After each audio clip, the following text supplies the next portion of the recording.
I already made a video today on how awesome C++26 reflection looks, but like it looks awesome, dude.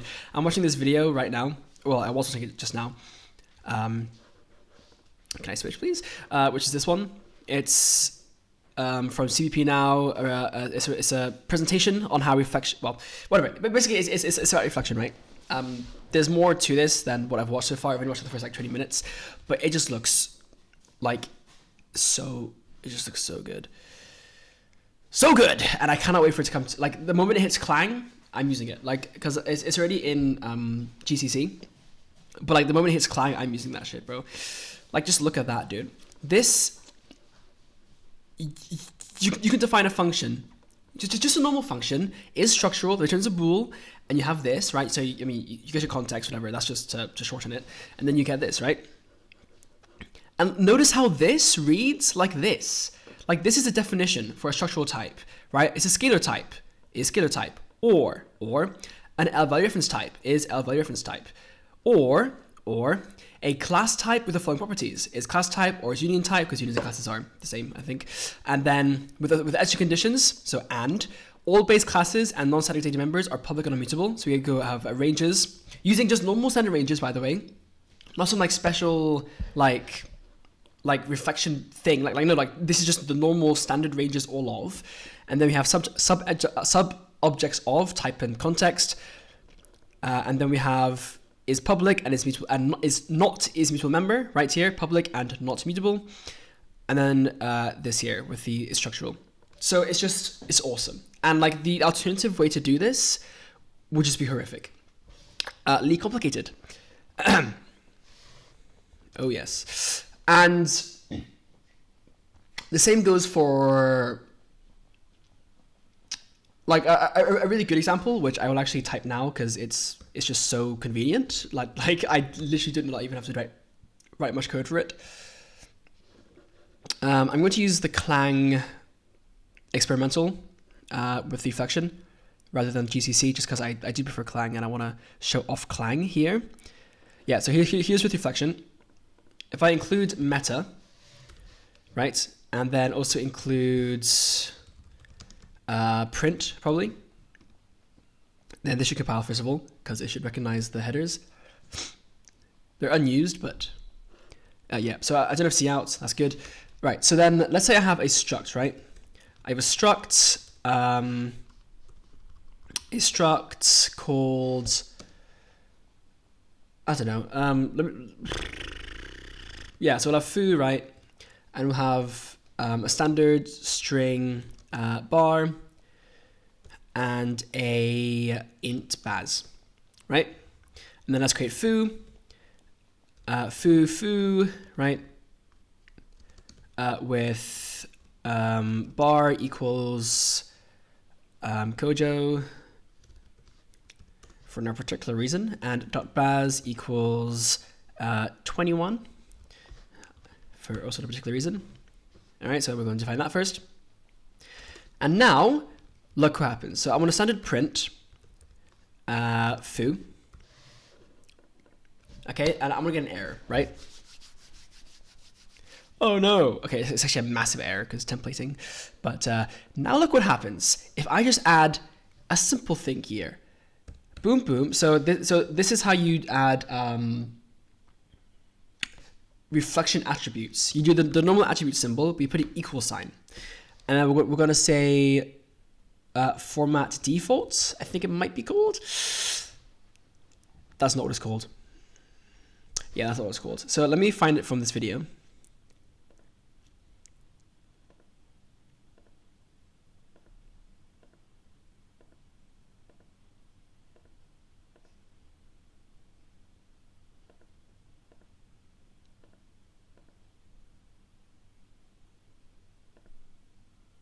Default FMT. Okay, so I just had to fucking swap the thing. That's crazy. Right, default FMT. Well, please compile. Okay. Attribute specifier cannot contain with attributes and annotations. Struct default FMT string. Is it standard?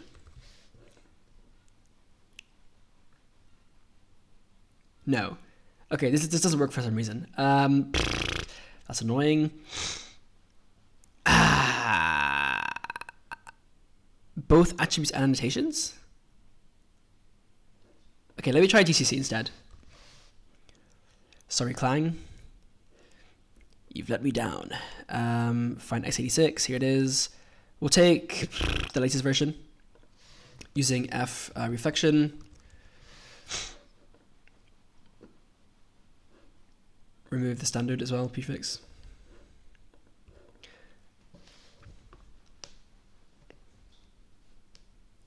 Logic cloud in this scope.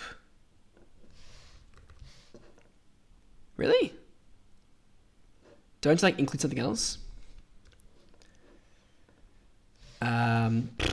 Yeah, okay, I'm kind of stuck here because I don't know what to do. How to troubleshoot this.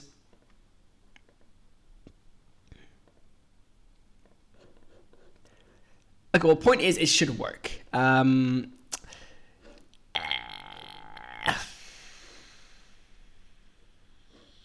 let me comment this out as well so I don't get that distraction. Yeah, so default FMT, why is it not working? Hashtag include CPP reference, default format.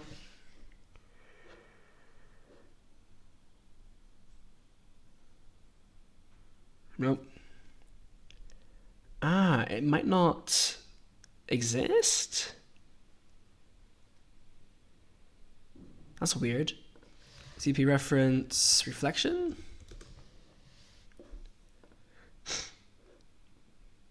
Also, what is reflection TS?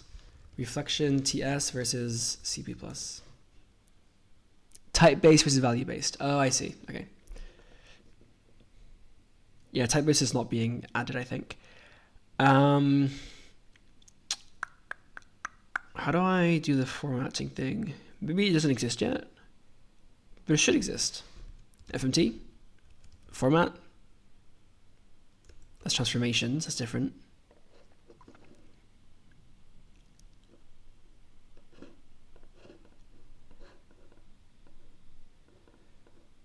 Okay, let me try asking this in the server.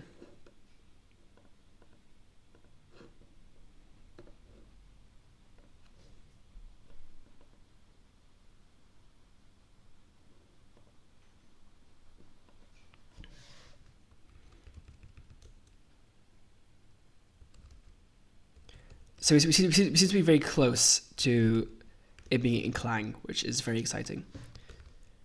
Let me include format here, compile standard equals C++ 26, F reflection.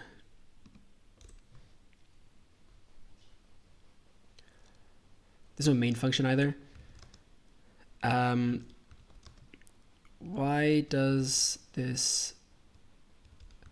Why isn't default format recognized?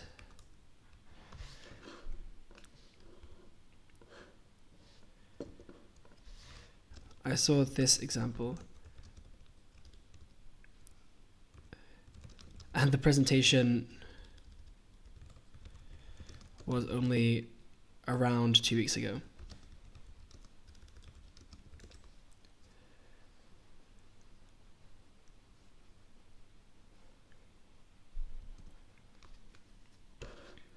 Please.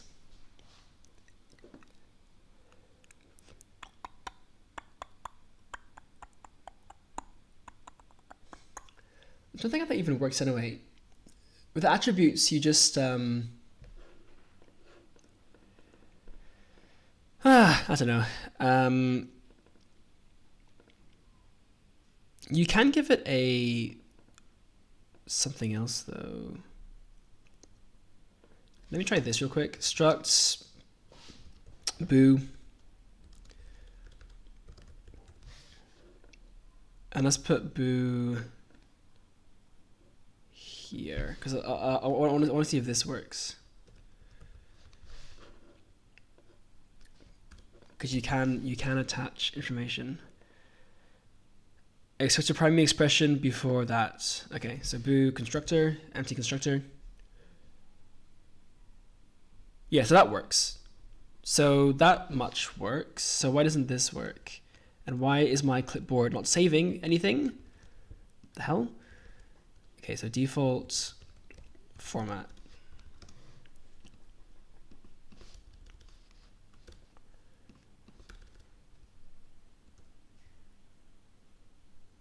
All right, I'll have to wait and see on that. But anyway, yeah, that's cool. So that's in my watch later already. So I'm just gonna continue watching that later. Anyway, that's not what this video is about though. This video is actually about me setting up Neovim. Or rather, continuing to set up Neovim, continuing what the work I started like 4 months ago, but like now actually completing it. So, yeah, let me just adjust my camera. Could be too long there, but anyway, it's fine. Right, so I was watching this guy's videos recently, right? Salar, and he has a very cool Neovim config. So there it is there. You can see how it looks, well, very briefly. So I'm going to copy him. No, I'm going to take inspiration from him. Definitely needs LSP. In fact, let me take some notes while I do this. I also need to set up my fucking Obsidian again, but whatever. So, setting up Neovim. Right, so what I need is LSP. Yep, LSP, fix tree sitter. I need a debugger, integration. I need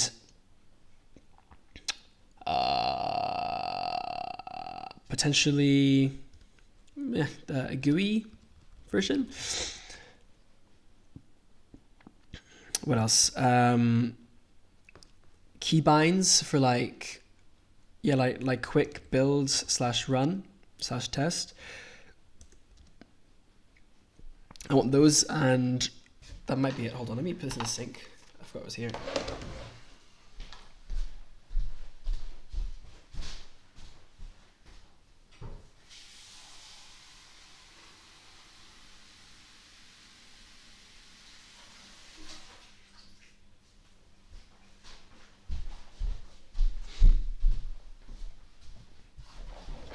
Yeah. So that's just some of the things that come to mind right now, and I will continue to add more. Oh, so we had an example. Shite.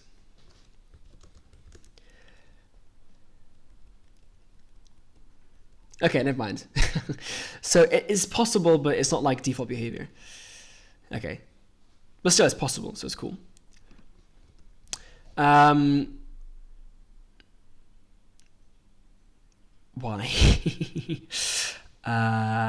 Where am I? Here, yes. Okay, so let me have a look at this then. So I'm gonna watch his video, first of all, on his Vim setup. If he even has one, I'm not sure he does actually. He has like his dot files for Arch. I don't know if he has a video about his Neovim specifically. Click to load. Oh, yeah, he has Arch Rice and he has Obsidian. Okay, so we'll have a look at this video anyway, because I'm using Arch anyway, so might as well see what else I can do to have a C++ workflow work. Flow work. I'm on dim disturb mode this whole time.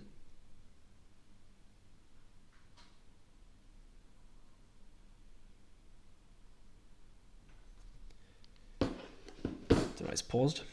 Hello everyone. Today I wanted to show you my Arch Linux Rice and just in general the configurations I've taken for all sorts of stuff. So my terminal, Neovim, Hyperland, what I changed on there, and yeah, just the basic tools I'm using. So yeah, let's get right into it. So possibly things that most of you might be interested in is my Neovim setup. Like you can see right here, when I start up Neovim, you have this this introduction section where you can where you have these hot actions that you can. His whole thing is very black and white, right? Mine's more colorful. Like immediately execute, which is quite nice. and we can jump into my Neovim config, and you can see right here that the split I've made is some core things like themes for changing color themes, some key maps I've changed and stuff like that. And right here I have all of my plugins. You can see I have quite a lot, and also right here are some tools that the tools are pretty cool. I do want to have a look at those for, in like, detail. For example, well, they're very C++ specific because I do a lot in C++. And yeah, so if we take a look at my Neovim setup, you can see right here I have this basic tree with the tree setter extension and tree. And another cool extension I have is renderer. Is tree setter that? I thought tree setter was something else. Or is it just Neovim tree? But yeah, better file navigation. Neovim, and that's an extension I developed myself actually. And basically what it allows you to do is to view images and even model files. For example, if we go ahead and open a GLB file, you can see right here that I can inspect a model. And yeah, another I wonder why it's so extension pixelated. that you might find Is this in the interesting terminal, or? is this alpha, and that's basically the beginning section that you see when I start up Neovim. And yeah, you can check out my GitHub repo. So the last thing I'd like to mention about my Neovim setup are these tools. Like, for example, when I'm developing stuff, I don't want to sort all of my header files. So for example, I don't know, let's open up a file like this one, for example. You can see right here all of these are grouped because they're in the same folder. We saw this in the And last same video. goes for these ones and this one. I don't And see why you they're would group them separated by one folders, line but since they're not in the same folder. So if for example, if I were to do this and then press or save it, then you can see right here it's reordered, and that's very useful. But for some cases you don't want that because the include order actually matters. yeah. So what you can do is you can specify a no include format file like that, and if we were to do this now, it doesn't format the include, which is also very good. So you can see right here, for I think example, Clang is my something similar PCH with comments on for the notes, physical like, I'm more like not flags like that. formatting my includes. And yeah, that's pretty much it for the Neovim stuff. Once again, you can check out the repo if you want further details. That's it. Okay. Now for my terminal, I'm using Kitty, and basically when I'm developing, I most of the times I just have two tabs open, one for building this stuff like this, and then actually running it, and one for Neovim where I configure stuff. And this split works very well for me. So I just develop stuff, write code in here, and then I just execute the shell scripts that run this, and then once Are these the it's workspaces? done compiling, you can see right Or here. they're tabs? We've got the finished product, and usually what I do is I don't like that it takes up half of the screen, so I move it to a different workspace. And yeah, so back to Kitty, you can see right here that I have a very minimal color theme, which is very white based, and same goes for my Neovim setup. It's because I'm using this Coda color theme. How did you get this, by the way? Like, I don't particularly want it because I'd rather have something more useful on startup, but like, actually, I think I've seen how you do it. Yeah. Very white based, and the same goes for my Neovim with a ZSH setup. It's because I'm using this Coda color theme, and you can see right here that the color theme is very minimal. And if we go over to my config for Kitty, you can see that the colors right here are very minimal. Now that we're in my config file, we can even open up the Hyperland extensions. So for Hyperland, I did do quite a lot of changes. So basically, I used i3 before, and that's why I changed the bindings to match sort of that more. For example, mod enter is for opening terminals, or mod q is for closing them. Like I also have mod E, and then you can use HAKL to resize, like so, or F to full screen, like so. or R to reload hyperland. And yeah, here you can select a workspace or move things over, and those are just basic bindings. For animations, I did keep them quite subtle, so they are quite snappy. I like that style of animations more, because like if they take so long, my like brain focuses too much on that and I forget what I wanted to do. Why is it so slow to open? Yeah, these animations, like these settings for my animations are a good split or a good medium for me.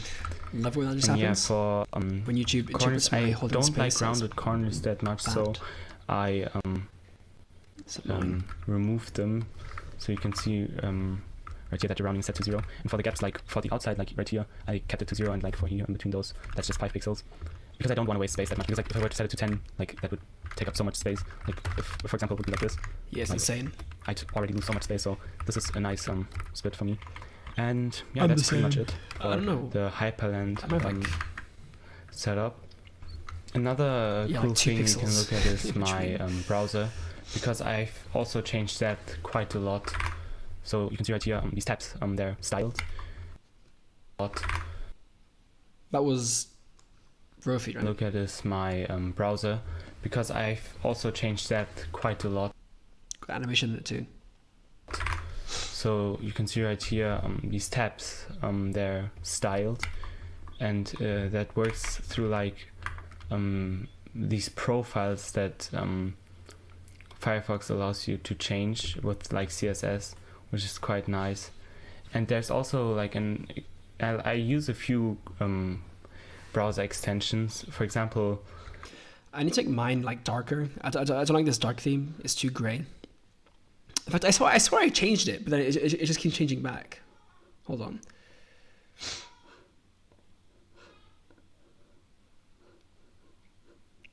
God, the fucking settings navigation is actually kind of ass. I have to go to extensions and then to themes, because for some reason they're different. Yeah, there you go. Like this is the document I want. I mean, no, this is the document I want. Yeah, but for some reason it just keeps changing back. Hopefully it fixes itself now though, and stays. If we open up YouTube, you can. Oh, cool! So different like fonts and stuff.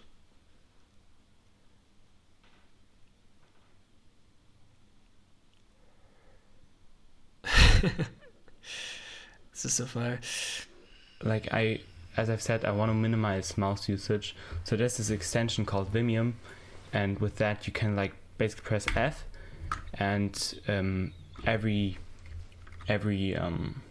clickable thing gets assigned a label, and then you can type that label, and it opens up that. It's pretty cool. It's pretty cool. Although when I'm watching, YouTube videos or scrolling on through articles, just using your mouse is fine. Yeah, that thing, or it clicks it rather. So if we take a look at, if we wanted to go over to my profile, we just do this, and here we are. Now, I like how he's got literally moved all of the round borders. I do wonder if that's in his dot files, because I wouldn't mind also doing that. You might have already noticed that the corners and stuff, they aren't rounded at all, and I've did that with this stylus extension, basically for every kind of profile, or for every kind of, how can I say it, for every website we've basically applied this style. And there are some excludes that I've taken into account, because like for some websites it's very weird when they don't have rounded corners and stuff, or always use the same font. For example, when I'm designing thumbnails in Canva, not using or restricting to one font is doesn't work at all, because like what if I wanted to use another font for some thumbnail? That's why like I mean, yeah, if I did that and make it specific to each website somehow. Can you do that through, I know through like with, what's it called, with Opera GX mods, like I made one where it makes the GitHub corners square, like GitHub profile picture square, which is just useful for seeing the full profile picture. But that was GitHub specific. I wonder if Waterfox or Firefox supports similar functionality.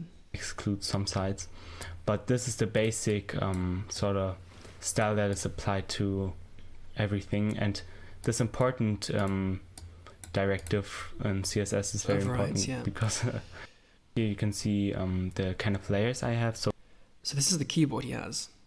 So basically, so this right here is my keyboard layout, and I like this keyboard. I've gotten a lot of questions about it. It's called the ZSA Moonlander. ZSA Moonlander. Next Gen Ergonomics. It's a cool name. See, if I got a keyboard, I'd really want it to have a different keyboard layout as well. What are these? Key switches. Oh wait, can you swap the keys around? That's actually really cool if you can do that. It's slim. Okay, good. Whoops. Type C. Learn by doing. Modules. Okay. Firmware. Warranty. So if I buy now, will it cost like $2,000? So then £200. Start. Okay. Black or white? Definitely black. Why would I get blank ones? Just I had to memorize everything? Nah, I'm good. Printed. Key switches. Tactile, linear, or clicky? Probably tactile.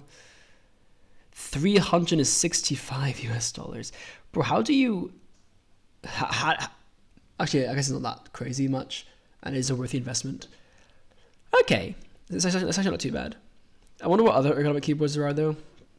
It is something I want to look into, because I do want a nice keyboard, and I have to use my laptop keyboard all the time. Like, even just like a shitty keyboard, just so I can have my thing be elevated, so I can look this way, instead of looking down here. Because then I can have my laptop on like a laptop stand and type. Instead, right now, I'm having to use my computer, my laptop keyboard, so it's not so good. Yeah, I mean, I should probably just go and find one somewhere. I'm sure I could probably steal one from someplace, but... And it's very nice. Second layer, and this is basically for mouse input, if I wanted to move my mouse. Wow.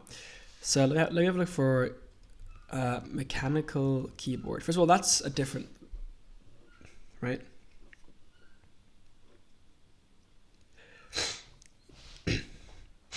Smithy's Toys? Yeah, maybe not. But like Argos, Logitech mechanical gaming keyboard, £59. That's £20. Like if I walk into like CEX, for instance, and just get a keyboard.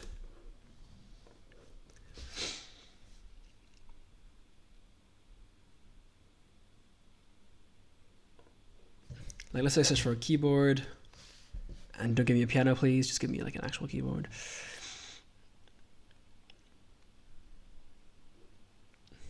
Yeah, like £2, literally £2. But like that would do, you know? Like that would actually just be fine.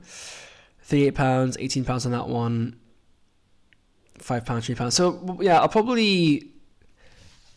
I mean, is today Sunday? Today's Sunday. Tomorrow I have a meeting at 3 p.m. So probably like this week on like Tuesday or something, I want to go to town anyway, like here in Liverpool, to watch the Odyssey.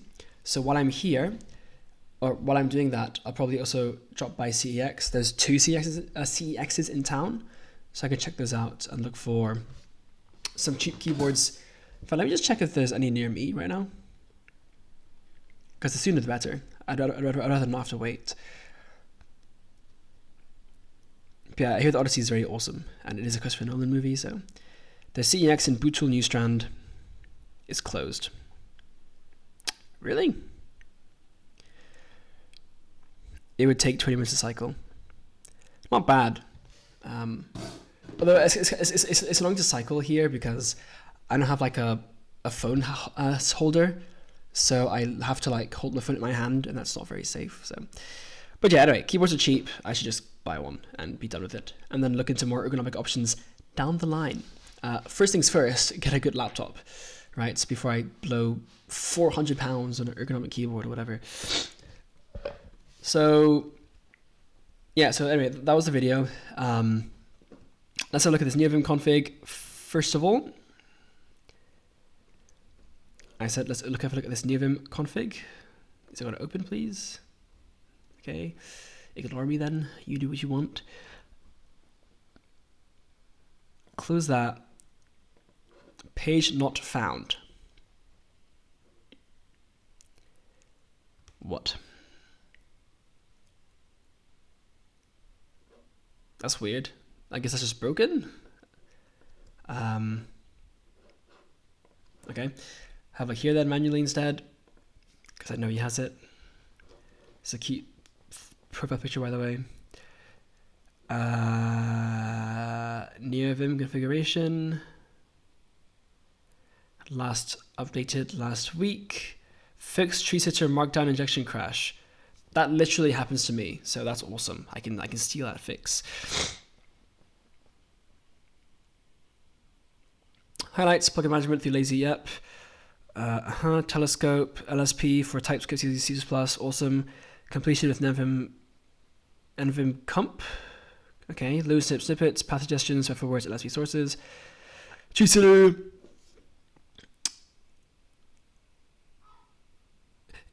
Does LSP include highlighting? I wonder. C++ Rust debugging through Neovim DAP. Nice, with LDB. Awesome. I do prefer LDB to GTB, or at least I would prefer to. I don't know how different it is, but that's very good. A custom theme picker. A theme picker. How does that work? Practical UI touches, file tree, buffer line, Lua line, diagnostics, folds, markdown rendering. Margin rendering, yeah, good. Kojo Live editing plugins, cool. Very good. And a bunch of keybinds. Very well documented, honestly. Leader FF, find files, FW, live grep. Cool. Cool. Code action, LSP navigation, theme changing. Interesting. Buffer. We do have buffers. I wonder how that works. With tab and shift tab. These are custom, right? And then your seller. So core is the options, key maps, theme state, and file time setup. Then the plugins, LSP plugins are separate. And then you have tools, and then you have the, okay. Awesome. So let's get into it. So first of all, init.lua, what is dap.txt?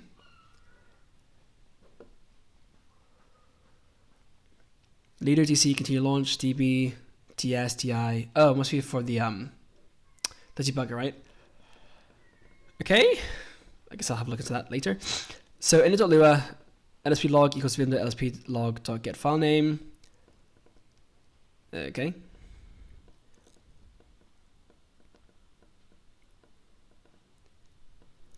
I wonder what that's about. So let me go to my. Let me open Neovim. Also, should I use the GUI version or the non-GUI version? What does he use?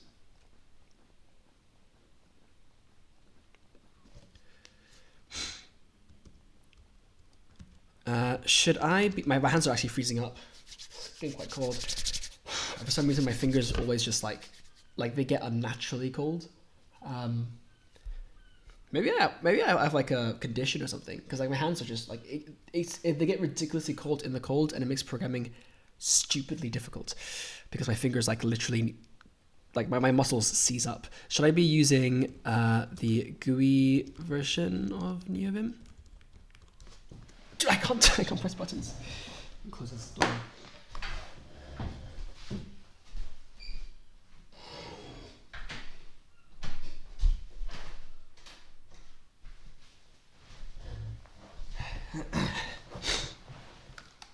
So in your workflow, Stick with terminal. You already live in terminal. TMUC. You want to consistent across SSH settings, sessions. Your Hyperlink setup is built around terminal first workflows. Smooth scrolling, ligatures. Yeah, I don't understand the ligatures thing. I have ligatures. It's just the font. GPU and animations. You're not SSH changing into remote boxes often. You like a modern editor feel. Neovim in a terminal emulator. Oh, so Kitty is a terminal emulator. Right, because a terminal is, I guess, a different thing then. Okay, whatever. No extra window decorations to find, easy to tile/float, and one last thing aside your .files manage config. GUI mainly earns its keep if you specifically want the visual polish. Okay, so I'll just stay as I am for now then. Right, so anyway, so Neovim, and well, actually I need to go to my specific place, right? So I do want to set this up so I can launch Neovim from my Rofi. Should I do that first? I might just... it's going to be complicated though. Okay, I'll do it later. Let's start with this. So cd config /nvim. Okay, let's start here. Open this Neovim. So here's my init.lua. Literally just requires Kojo. Yep. And then inside that we have, I don't know what the FT plugin is. asm.lua. I really don't understand why that's even there. I can't remember anymore. But I've got my readme. Right, that's my config there. This is how you can preview Markdown. It doesn't show different text sizes, unfortunately, but hey, it's not too bad. How do I create a new tab? I have no idea.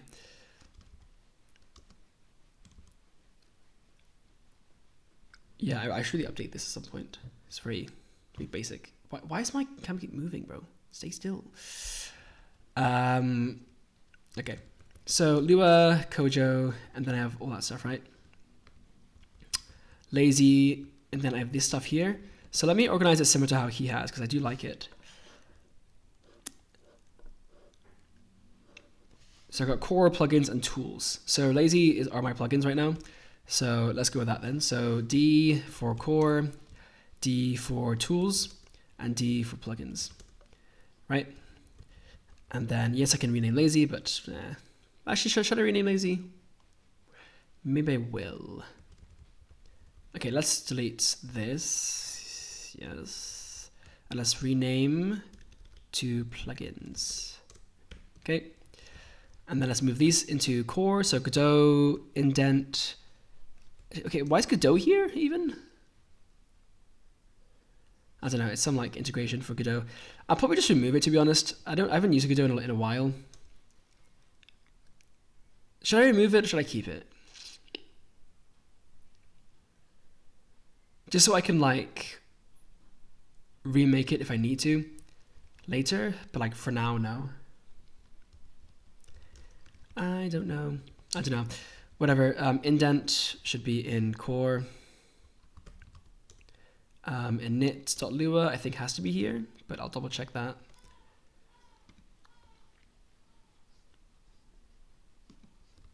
Well, I guess you can have that just be in the other file, right? Okay, lazy init.lua, yeah. That's kind of how that works. Leptos as well I have here as well. Remappings, those are core. Those are the only core things. Color schemes. I don't know. Do I have any? Where's my color scheme stuff? Have I customized the colors at all? Actually, I don't even know if I have. He does have Godot Lua here. With quite a bit more actually, like quite a bit more. Also Obsidian. I wonder how that works. Like what that does. Key maps and. Yeah, so I'm gonna call this keybinds instead of remap, and indents, indentation. Yeah, so Haskell, so let me check my default first of all. I don't even know where my default even is. It might be in my init somewhere. I think it's scroll off, the scroll offset. For some reason that's that. So let me delete that and go into my keybinds and put it, that's not right. Put it into my indentation, put it there. Yeah, I don't understand why that's opt local, expand tab, shift width. Yeah, I don't understand that. Can I set default settings the same way? So vim.opt.expand tab, for instance. That would be true. No, false. False, false, false. I want tabs by default. Vim.opt.shift width should be 4.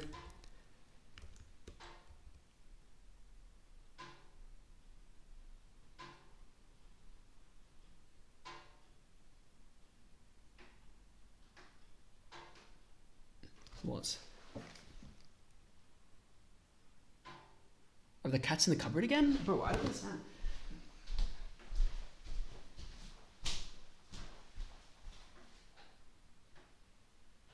Oh, shit.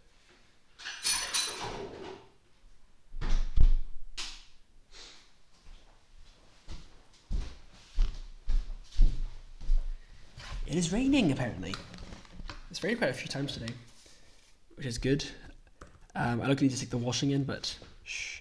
So soft tab stop should be 4 as well, and tab stop should be 4. Right, kisses all around. And then I want to just put this here and comment it out until I understand what it actually does. All of these, just realize that this is literally overriding it. I don't need this then, because CSS is included. Yeah.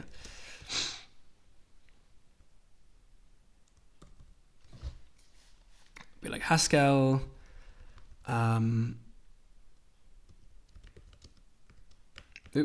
Haskell, F sharp, OCaml, Nim, kind of related languages in that sense. Wait, no, not Nim. Hold on, what?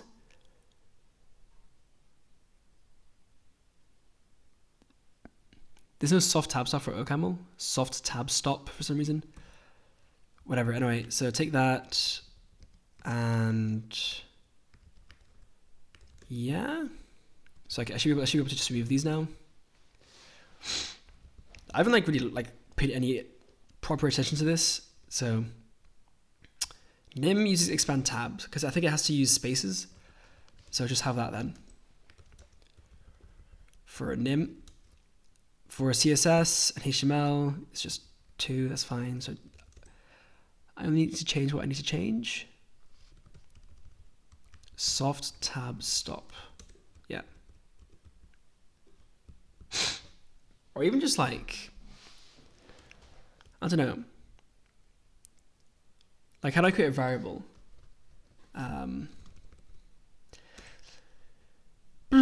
Lua. I don't know Lua very well. This is loading, right? I think. If I change one of these right now, it will actually make a difference. Set n to nzzzv. Can't remember what that even does. That's in normal mode. Okay, lead to PV, for instance, that does that. If I disable it and save, it still works. Oh, that's right, I need to restart Vim. So I'll quit and open again. Okay.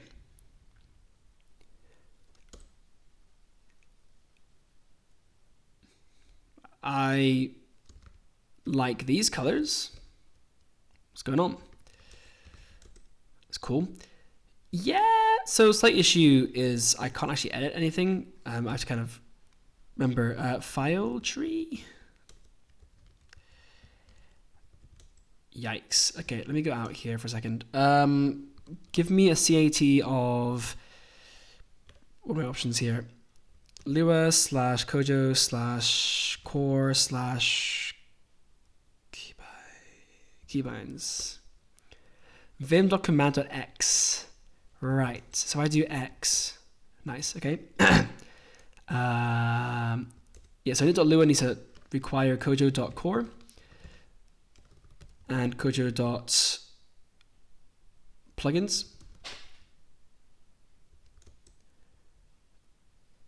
And Kojo in general, I guess, even.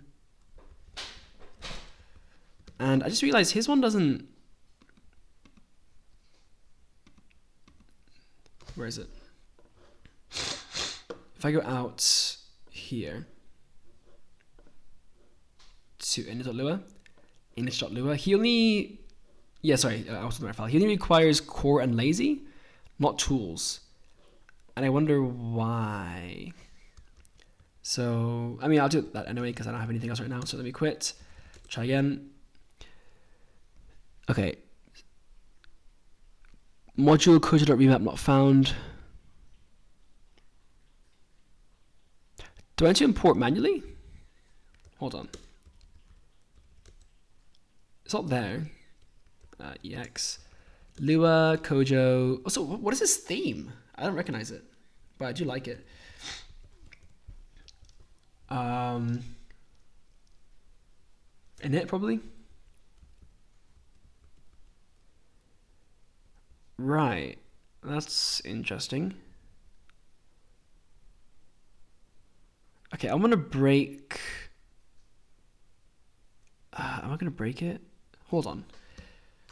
If this is just calling core and lazy, then how does it call the other thing? Like if I go out here, lazy. Oh, like it calls this file here. Okay, this file, sorry.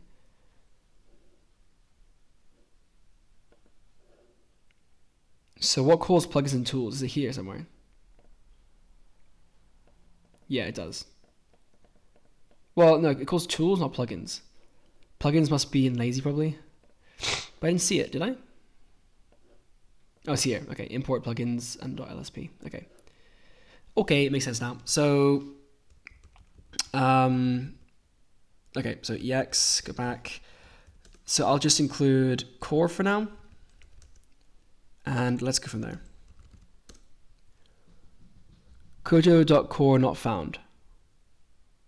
No file, kojo.core.lua, or init.lua. Okay, right, so I thought so. So let's go to Lua, Kojo, core, and create our init.lua. And this will just import the other stuff, right?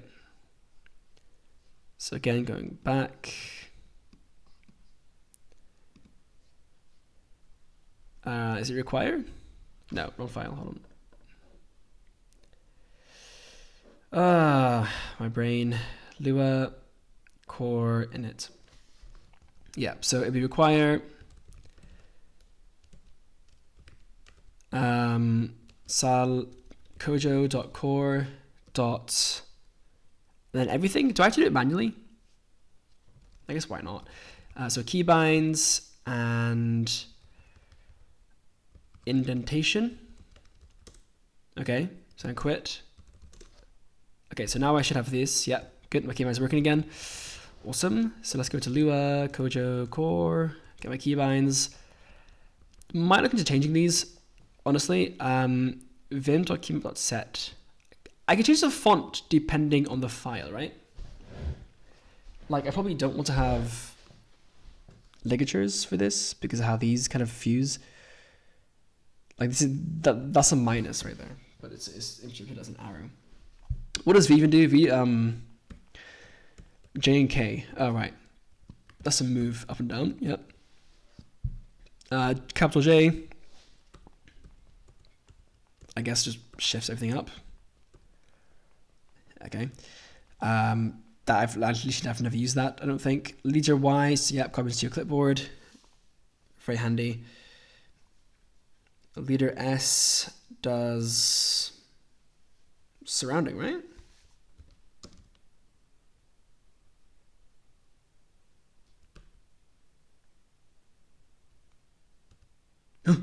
What? What? What the fuck is that? It is a replace of sorts. Oh, I didn't know I had that. So it just takes the current selection. And then, okay, well, at least the word you're on, and then you can like change it. Okay, I didn't know I had that as a keybind. That's quite handy. Yeah, definitely need to revisit some of these. And the map leader is space, literally. Okay. So let me. Yeah. So next. In core, we have Godot, key maps, whatever. I'm just going to ignore those for now. Let's have like a theme. Coda. What's Coda?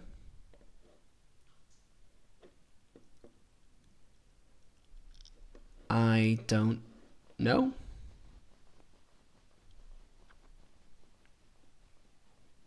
What the fuck? It's got all these different things. Wait, no, I do have a theme installed, but I have it in my plugins folder.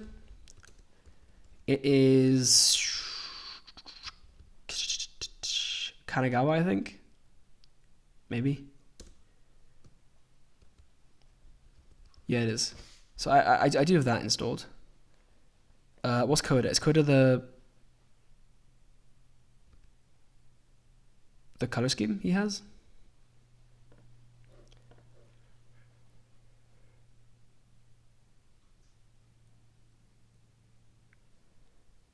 It looks like it. Salar, core. So these are the different color schemes, and like they're literally just imported. I don't know why this is suddenly showing up.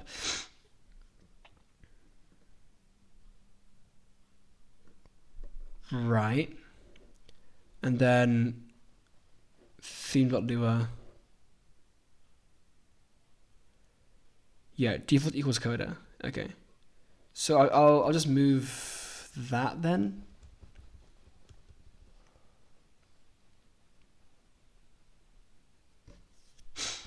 How do I activate it?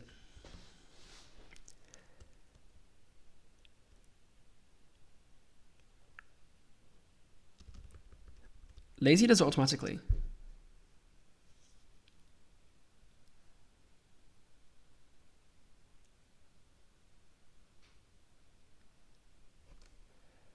Yeah. So what if I don't do it automatically then? Options, key maps, Godot, and tools. So options.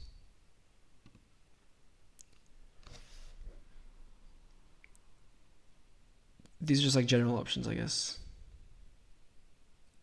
Doesn't import anything. So what's actually activating the color schemes? It's not lazy, is it? It is. Salar.core.theme.setup. Okay.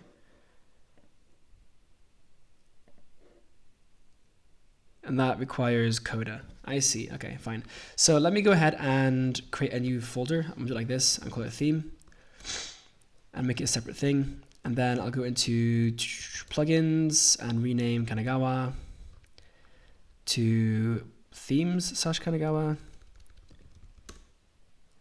Does that even exist? No, it says a theme.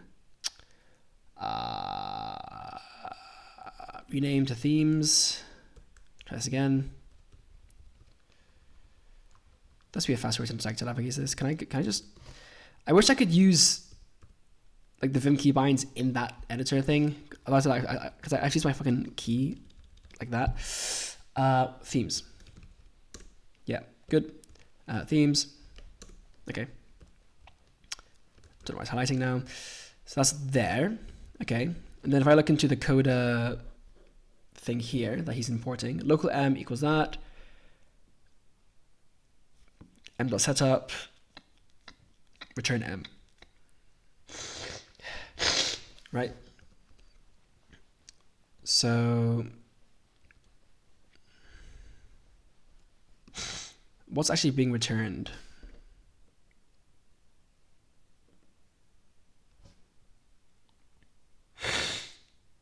Just a setup function, I guess.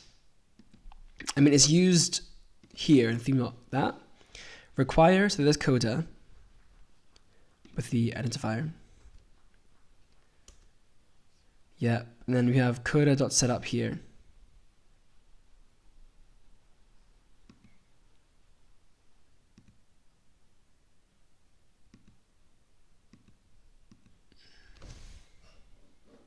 Line 44, which it will not take me to very nicely.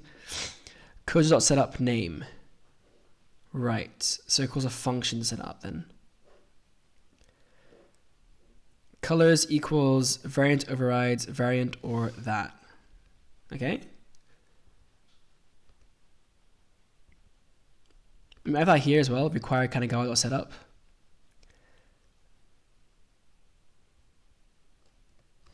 Oh, because this is lazy loading, that's why. Right, okay, so this is more manual then. Okay. I don't even know if I need to return anything. I might be able to just do require.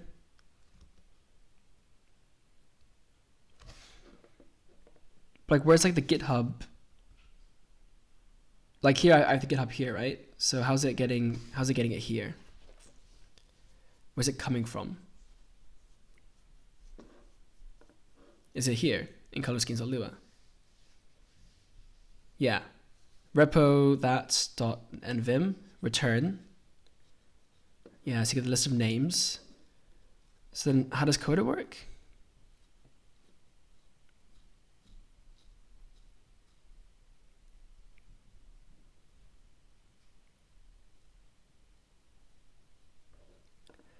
It's kind of confusing.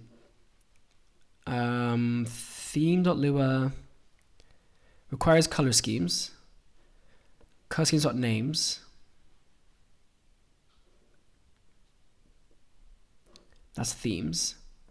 So that's config.themes, okay.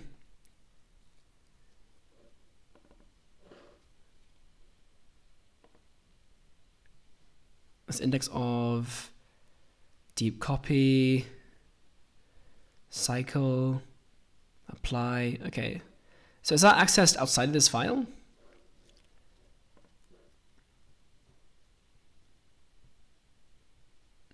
I don't see anything external here.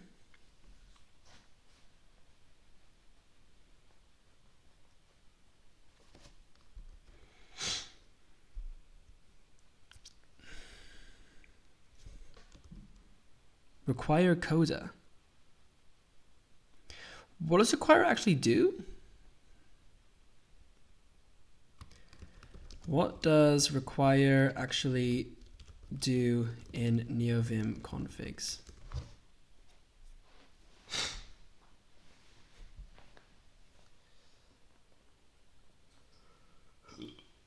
Oh shit, hold on. It's a file, isn't it?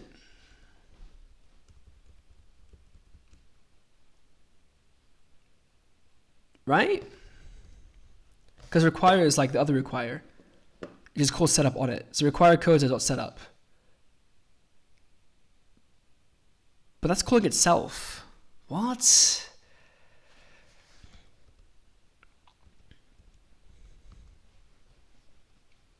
Yeah.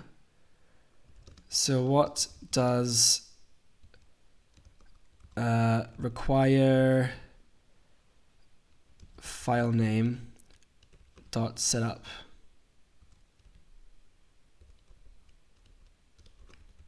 mean?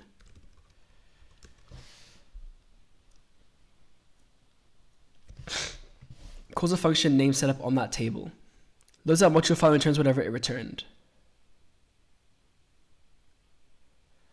Right. So why is it calling itself?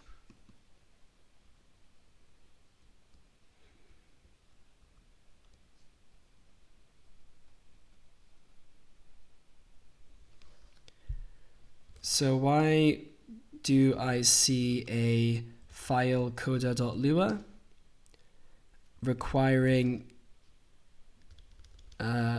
doing require coda in its m.require function, right? setup. Sorry, m.setup function.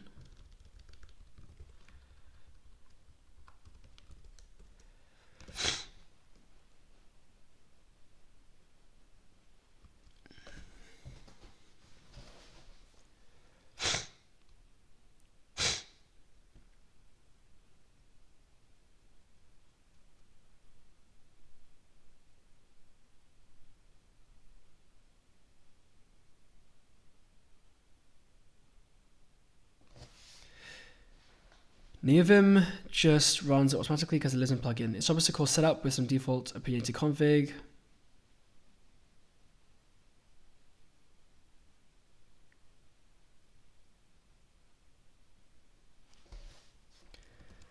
That's weird.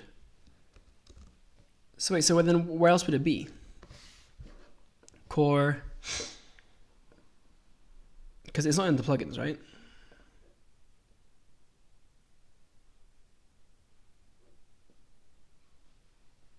Nope. Not tools. So it's here. Yeah. So what's going on? This setup is actually quite confusing. So are there like Neovim docs I can follow instead of kind of reaching in the dark?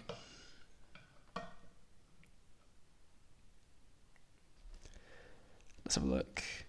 Neovim config.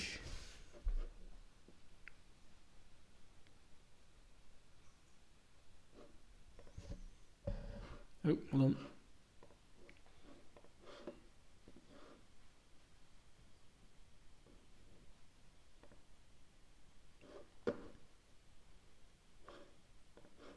Holy indirection, like.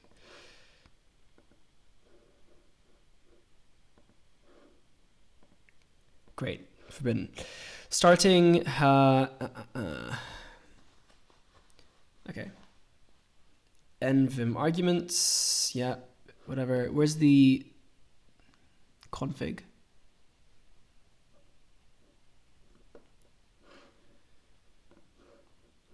Nvim config dogs. Nvim Lua config docs.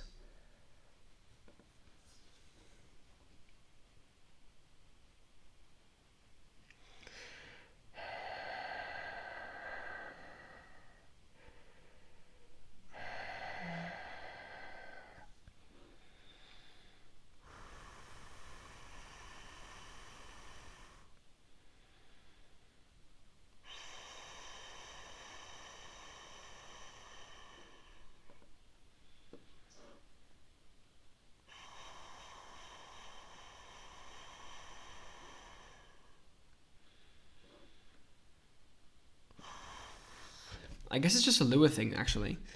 Like, it's not really like necessarily a Neovim thing. Oh my god, bro. So what do I actually put in here?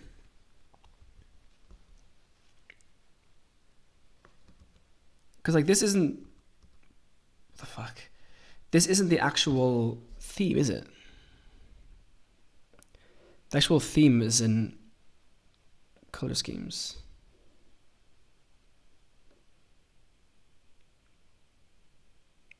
Vim.listExtend. Okay, but like that's just the repo. What's it called? Items.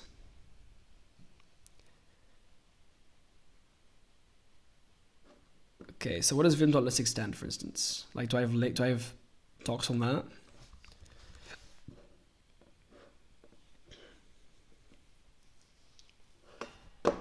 Search myself.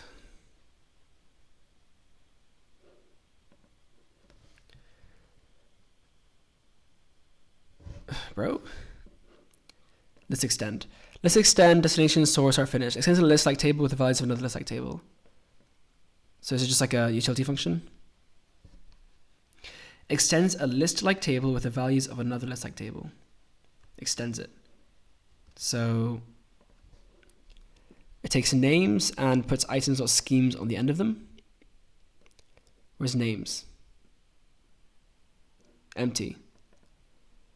Extend names. Oh, okay, so it's like mutating it, I guess. with item.schemes, which are these schemes.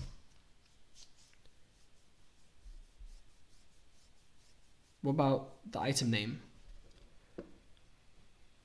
Why is names just the schemes?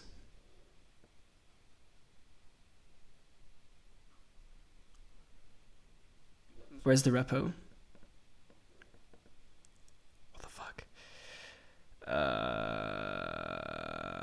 I guess just to get those. So where's repo accessed? Here's color schemes. Themes are color schemes.names, right?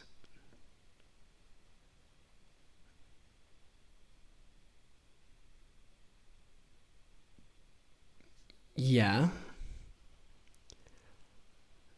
Is there any other use of that? Color schemes.names. No, that's it. So how are the actual things imported? Is it in lazy?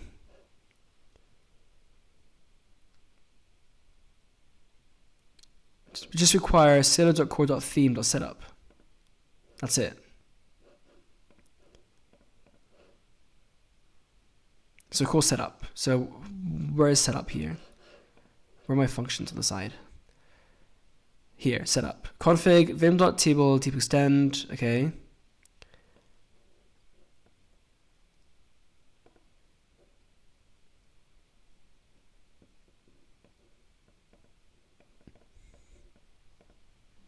m.load. Apply that. Okay. So where are these actually used? Like, how are these repos actually included?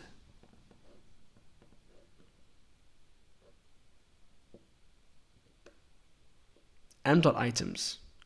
So I'm looking for color schemes.items. Can GitHub tell me about that? Like, can it track that?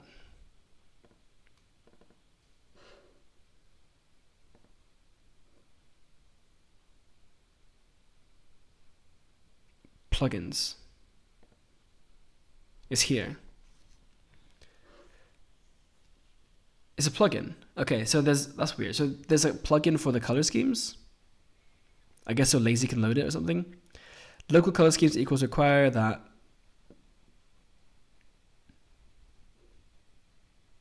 Yeah.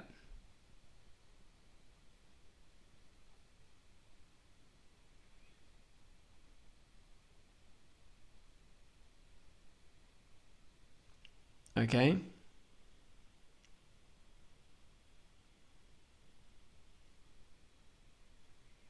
It's kind of weird. So it's loaded by lazy. Can I just have lazy load it itself? So let's have this again. Lazy.lua.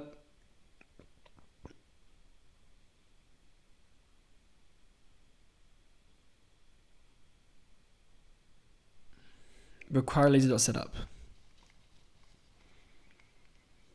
Is it called lazy? What's it called? No, it's called plugins. So where are plugins here? Import style.plugins.lsp as well.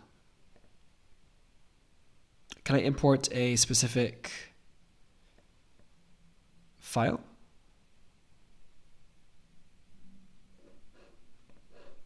Can I? Is there an init.lua here? There is init.lua. And it just returns two things. Okay, I guess. Okay, so colorscheme.lua. Right, so let me go out. In lazy init,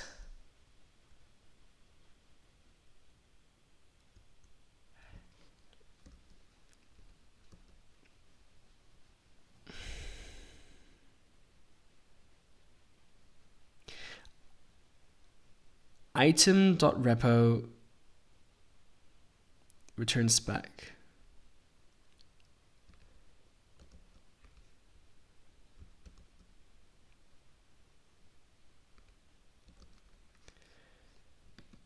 Yeah, so can I just have, I'll comment this out for now. Oh no, I guess this is important, right? fs stat lazy path. If not, vim.fm system, git clone, filter blob none, folk, branch equals stable, lazy path, and okay, so that's the same for both of us. But let me disable this for now and instead have require lazy.setup.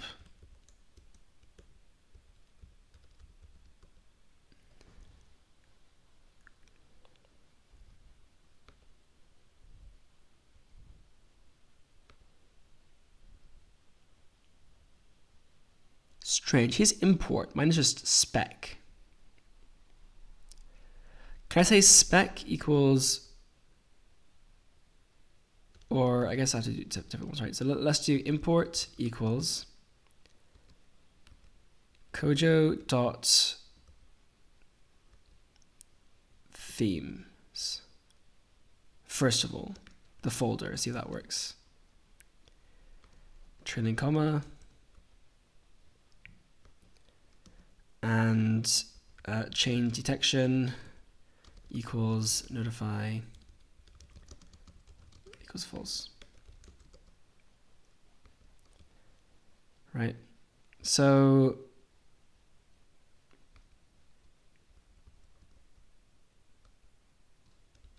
okay.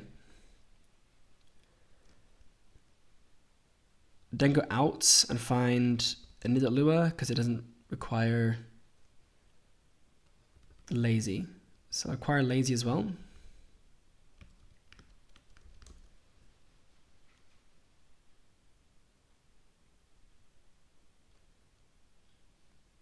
Will that work? Hold on.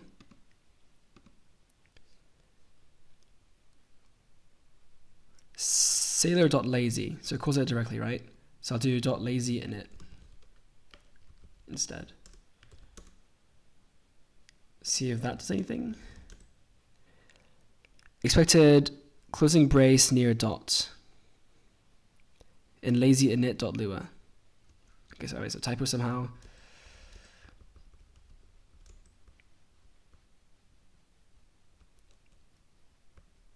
Probably should memorize the error actually, because I can't remember what it was. But I'll just have a look here and compare.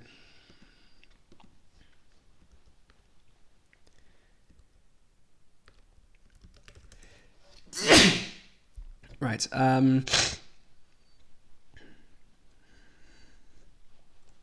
Here should be that with the dot there. Okay, quit Neovim. Attempt to call method find a nil value. Right, so this is in lazy.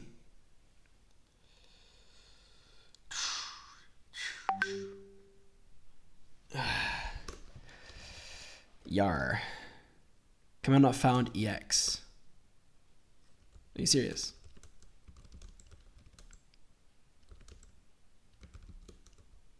Is that broken? Ah. Well, I don't know what to do then. I can't really do anything, can I? Okay. Ah, okay. This is tough. This is quite tough. In a bad way. What do you mean could not find? Like now I have an issue there, which is far from ideal.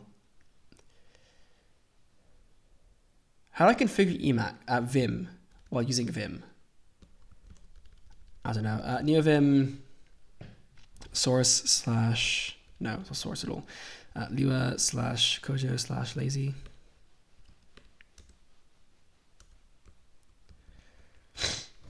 So, what is save not a command either? It is. Okay, thank flippity flack.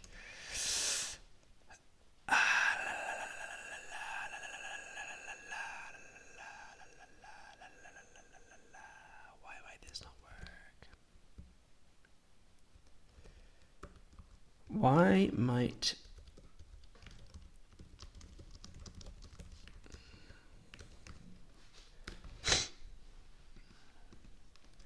in Kojo.themes is the follow is a file Kanagawa dot Lua, which returns a plugin, which was plugin info. But maybe because I like use it in init or something, init.lua.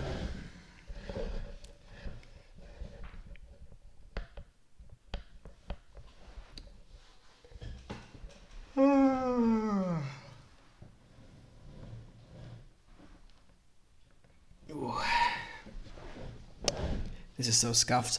Every single time I try to learn something, it ends up being like the most scuffed way possible.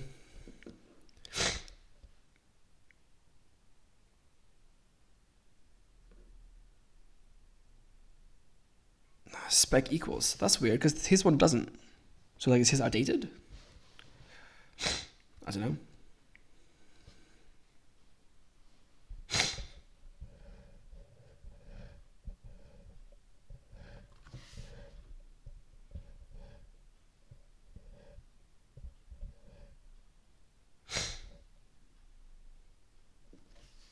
Okay, so I need to have spec equals. So let's just go with that then. Yeah, change that, I guess, and at the end here, remove that. See if that does anything different. Yeah, now my color is different. That was so fast, actually. It's like, I didn't even notice. Okay, so this is the theme I have. Kojo themes, Kanagawa. Say I want to change it to, I don't know, dragon. I'm gonna wait right now. Quit and open it up again. That actually did like fuck all, but what? Space PF.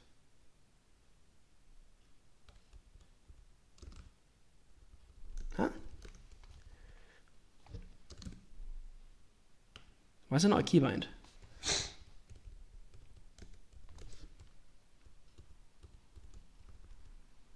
So I mean, all my configurations are disabled, so like I'm missing a lot of features right now. Core keybinds, leader PV. Oh, I guess I had those keybinds somewhere else. Probably specific to something. I don't actually know what happened. Okay then, whatever. Okay, so now my theme works. Good. I need to remove init.lua. Should I? Actually, no, I'm not going to do that. Let me just move this. Okay, let me move this init.lua contents to my other file. So this is just going to include Kojo or require Kojo. Delete this. Go to Lua, Kojo, and init.lua here. Have that include that instead. Remove those. Have it print welcome back to Neovim. If has Win32 PowerShell. Yeah, that is whatever. Why is it 1?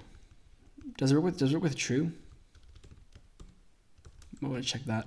Vim fn has vim.fn.has is 1 and 0, yeah.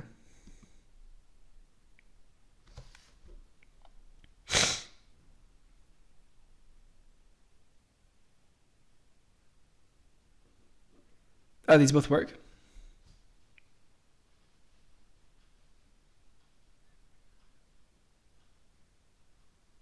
I don't know, dude. I don't know. I genuinely have no idea. I need some kind of docs for this that I can actually just check. Persistent undo. Don't know what that does, what that means. And then here are my settings here. So let's save this and quit and see if that works. Yep, I have line numbers now. It's kind of awesome. Yeah, cool. So let's take these. Hold on, undo tree diff command by git. Bro, I don't know what any of that means. I'm just gonna take this and add them to a different file. So save that, go out, go to core. We're going to have options. Is a pretty bad name,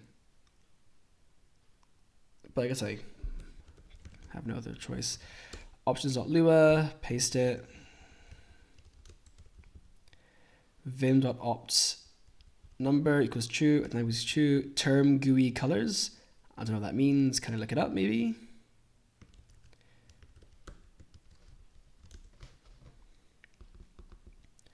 And it was 24-bit RGB true color support in Neovim and Vim, allowing your colors to display their exact intended hex colors.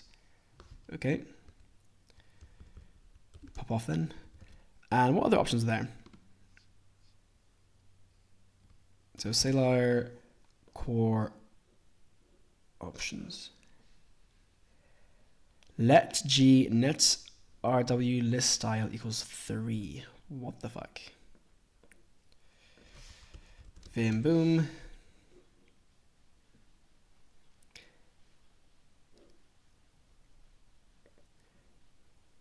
Displays files and folders using values at 0 to 3. Built-in file explorer. Thin listing, 1 file per line, long listing, wide listing, chase out listing. Okay. Why is it set like that? I don't know, bro. Okay, so I guess I'll just test it out then. So vim.cmd what? Let g net, okay, let's paste. Nope. Paste like this then. There you go. Equal 0 first of all. Quit. Okay, it works. Let me just go, hold on, cd into my lua/kojo. Okay, so neovim. Right, so there's my file structure. Then let's take it and change it to 1. Actually, let's do 3 first, because that's what he has. Okay, quit again, neovim. Looks the same. I see the net RW up here, but this looks to be the same. 2? 1 even?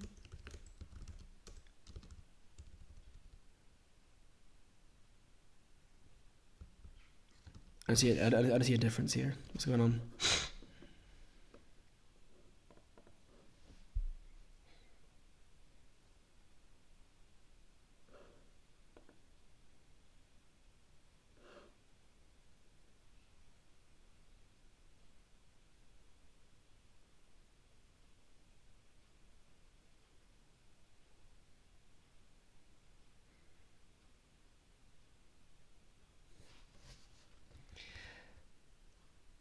Yeah, so I can press I, which does indeed filter through the modes. Like here's a tree view. So why is it not changing? Oh, because I haven't included this actual thing yet, I'm guessing. So let me try 3 again, but this time in init. Make sure I include it. Options. Yeah, now it's saved. Does that mean that this has the other thing still? I don't know. Okay, anyway, so we got plugins, core options, okay. Close that, screw it. Relative line number, yep, local opt equals vim.opt. Just shorthand, I guess. Sure, why not? I mean, realistically, it doesn't matter, does it? Okay, so we've got tab stop, shift width, expand tab, auto indent, and smart indent is true. Copy indent is true, and preserve indent is true. Right, I don't want smart indent, so I'm just gonna leave those as default. Wrap equals false, yeah. Vim.opt.wrap equals false. Let me put this one higher up since it's more fundamental. Ignore case true, smart case equals true. Okay, I don't know what that means. Vim.opt.ignore case.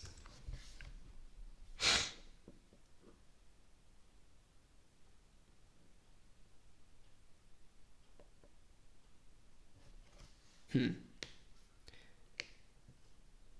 don't know if I should have it true or not though, because like I do want to treat them differently, so I'll probably just not do that. Is there a way to like optionally turn on case sensitivity, but like only like through a very easy command or something? I don't know. So a smart case, which might be for a replacement.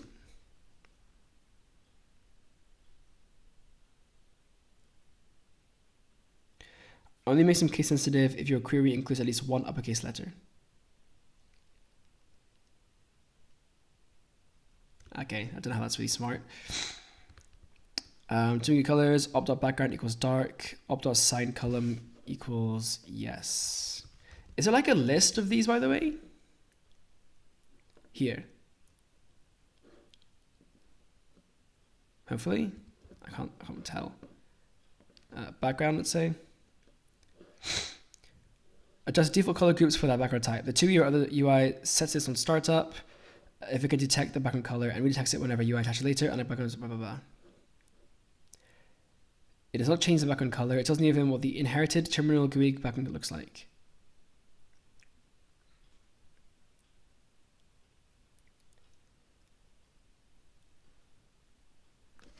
Okay, I'm not sure what that's really useful for, but I might as well make it dark.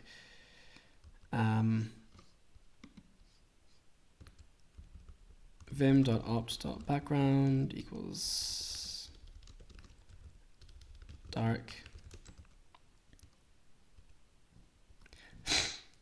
Opt.backspace, indent EOL and start. What do I do?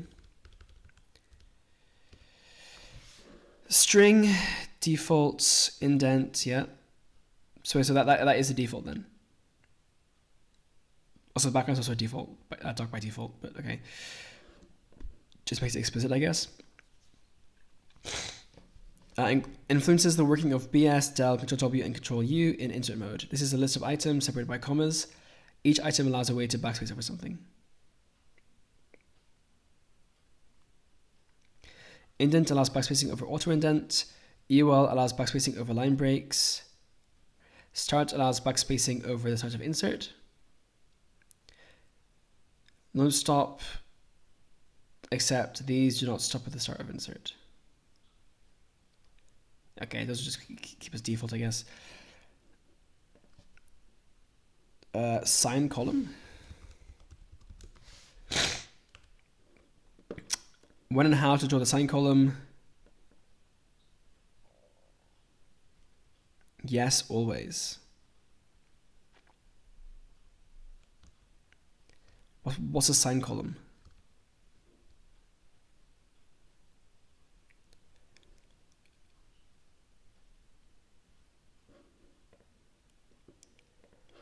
What is the sign column?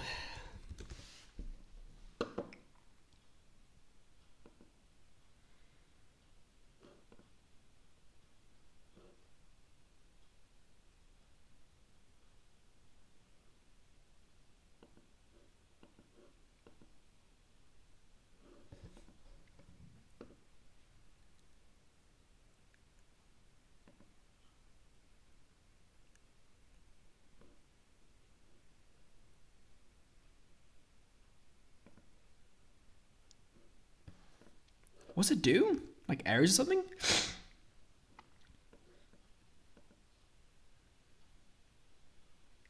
I didn't understand that at all. What is a sign column?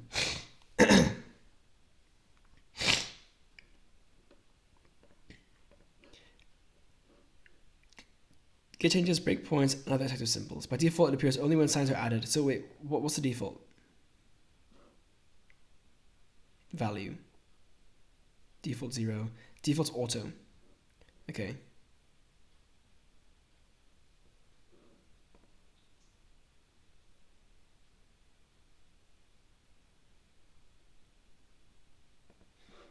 Right, so you can merge them, which is kind of cool. So let's say yes for now. Let's see how that looks. So vim.opt.sign column equals yes.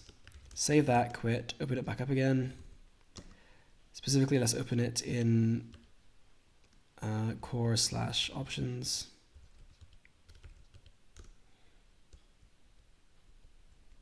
Right, so there seems to be an extra space now on the left for signs. And if I make it number,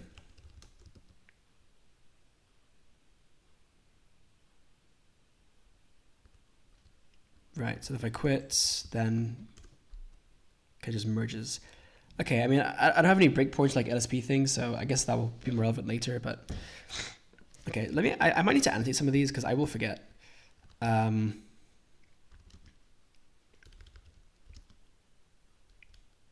Support 24 full 24-bit colors.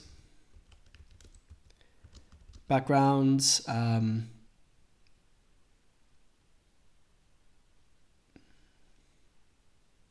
Should I just delete that, honestly? I don't know. Let me put that here as well, by the way. Background is...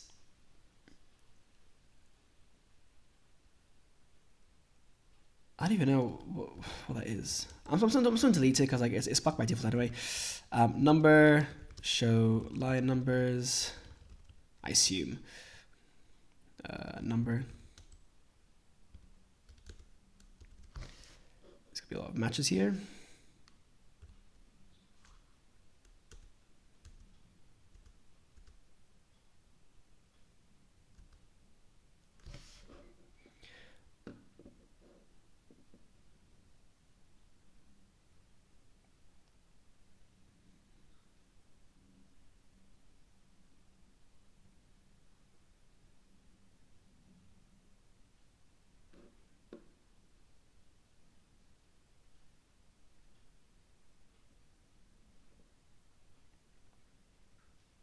How do you have these combinations?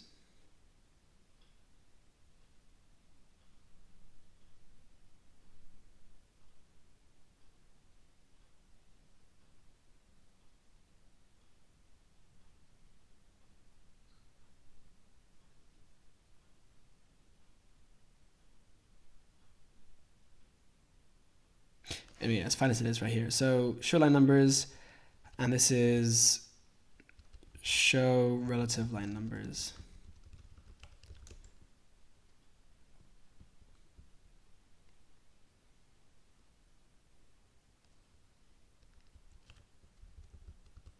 More specifically, show line number for selected line. And this is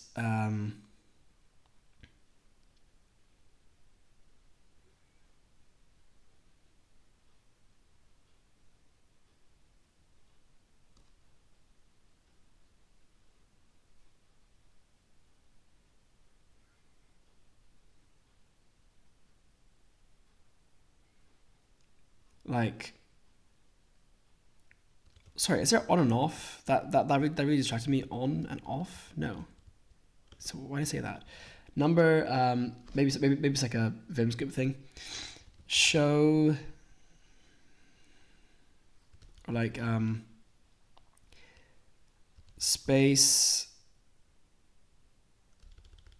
column for special signs, get, LSP, etc.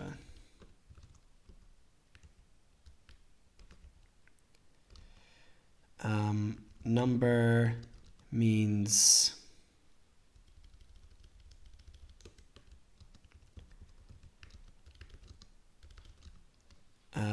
merge with numbers, number column via special via color coding or something. Okay, wrap mostly for text wrap, right?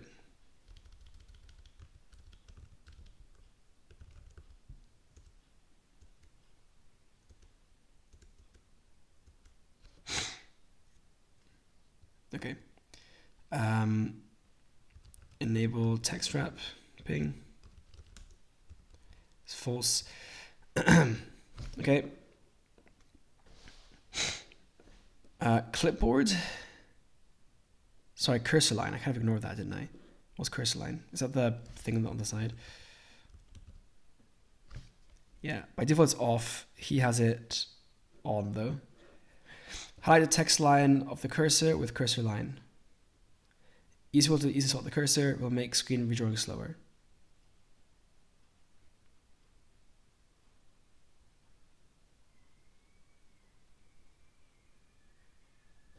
Oh, I see what it means, yeah. So like when I go insert mode, notice how it's like a bar. Whereas if I turn this on, was it cursor line? Yeah, if I turn this on, then going into insert mode will show a different cursor now.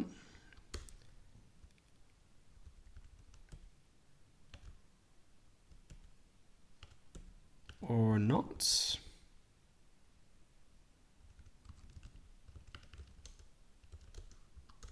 Oh, it's just like literally just like the.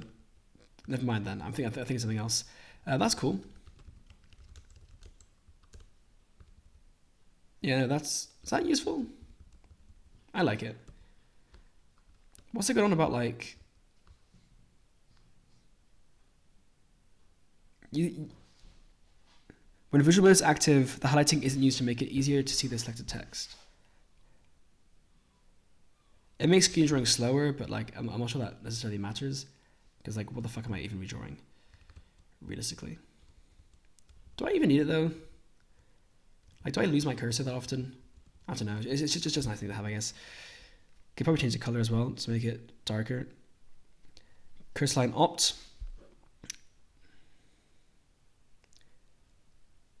Highlight the text line. Highlight only the screen line of the cursor.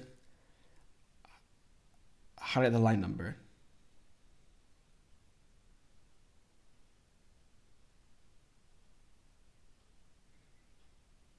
What's screen line? I don't know. But I can make it so that it's just, hold on, vim.opt the cursor line opt. Really stupid names here, by the way. The thing is, it makes it look like it's highlighted like the line. So let's say I just do number. Then it will only highlight the line number I'm on, which is cool. I like that.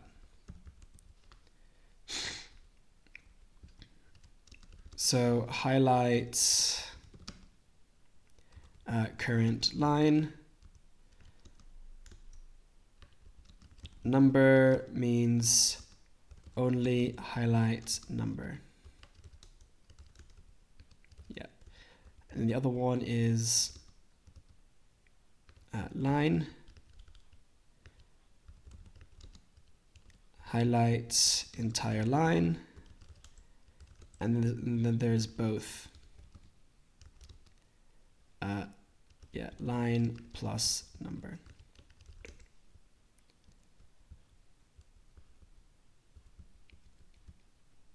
Yeah. Okay.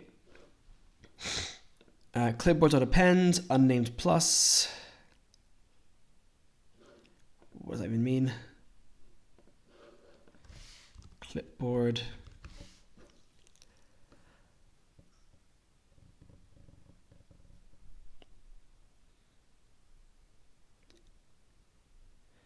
A variant of the unnamed flag which uses the clipboard register plus instead of register star for all yank, delete, change, and put operations, which would normally go to the unnamed register. Oh, so it means that everything goes to your clipboard.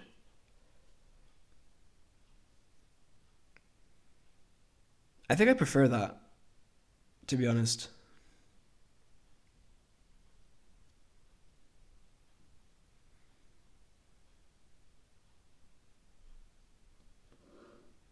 So let's test it out. Because that was a thing in Emacs as well, and I think I preferred it, ultimately. Okay, can it not, like, copy that? vim.opt.clipboard append unnamed plus is one word. So now if I get this up and say I delete Vim there, and let's put it back. Then if I go to my browser and type in a tab this, yep, it's in my clipboard. Okay.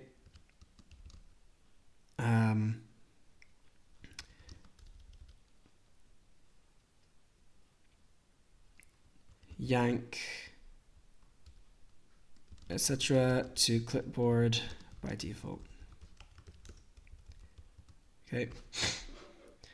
Split right, split below. I'm not really using split anyway, but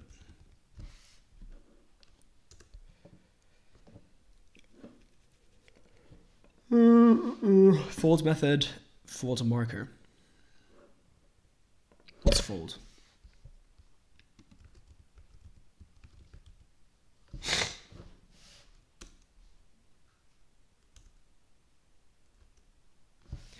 The kind of folding is for the current window. Okay, probably don't need that then. Don't need that then.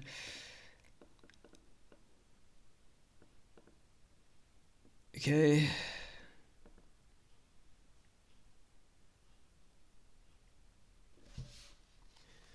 Then there's this.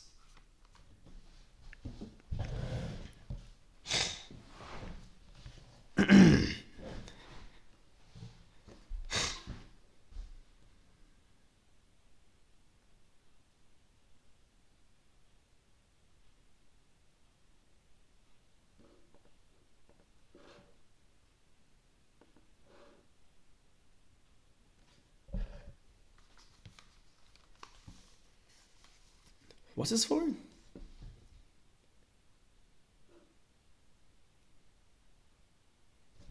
I don't know what that's even for.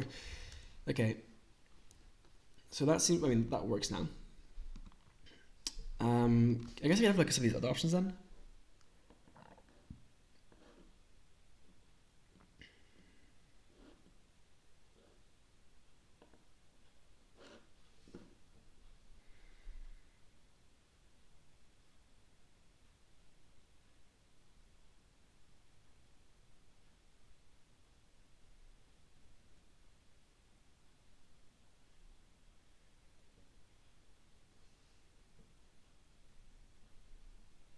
Oh, cool. Autocomplete by default.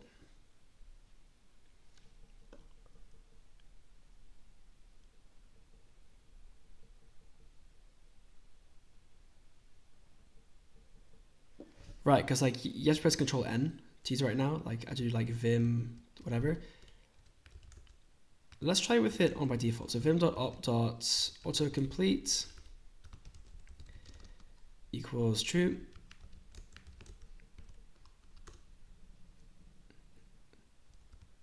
Yeah. It's just annoying because like how do I even like use it? I have to like press it down. Or just Control N or whatever. You know, append, yep. But yeah, it's pretty useful, I guess. It'd be stronger with the LSP as well. So that'd be cool. Delay, no delay is fine. So show autocomplete by default. Auto indent. Copy indent from current line when starting a new line. Yeah, I'm not a fan of that auto stuff. When a file was changed inside of Neovim, automatically read it again. Skip the file was deleted. Auto write, no. Background, backspace, value, backup. Nah. Wait, what's it do?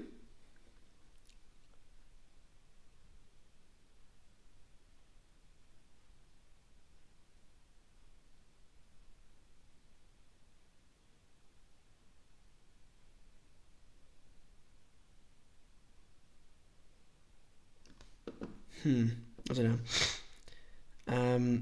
Backup. Okay. Bell, don't know what that does. Item, different binary.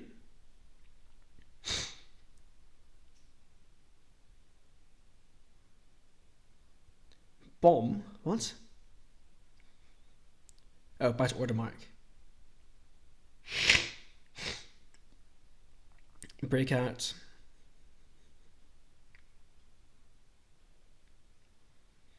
Break indent.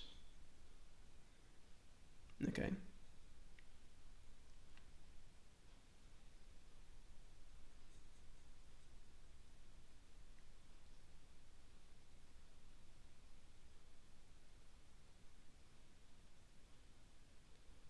busy case map.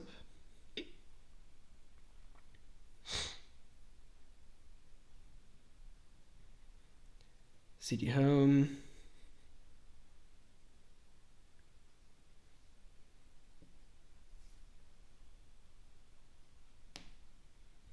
Okay. C edit. Channel. Chuck convert. Oh, my camera's just awesome. Thank you.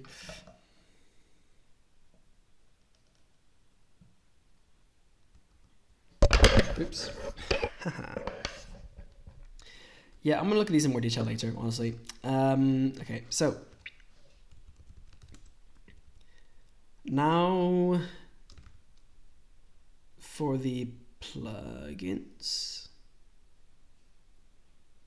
right?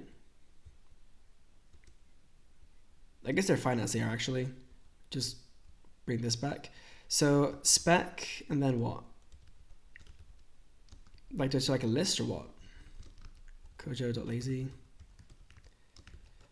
That probably will break. Let's give it a try though. I'm aware that what Claude told me, but I don't trust Claude. Plugin not installed, themes not installed. Okay. Maybe I should listen to Thingy then. LazyNet. This theme really isn't bad though. I might change my theme or like make a custom theme because I do quite like that. Import equals, same thing here. Import equals. Is that correct? I have no idea. No specs found from module kojo.lazy. What?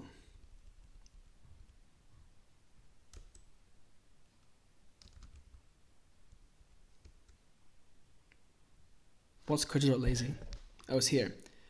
Kojo.plugins. Okay. So now I should have like, I don't know. So look what I have even. Like comments, for instance. Yeah, that works. I don't know how many of these even like just work out of the box. Like I really haven't checked, but I don't think comments does. Harpoon, that works. Okay, yeah. So it seems like they're all working now. Got Godot there as well. Nice. So it seems like everything's working now. Just I've successfully reorganized. Obviously my Godot and Leptos isn't there, but I'm just gonna leave those outside for now because I can't be arsed. Should I rename my lazy init file to just lazy? I think I will.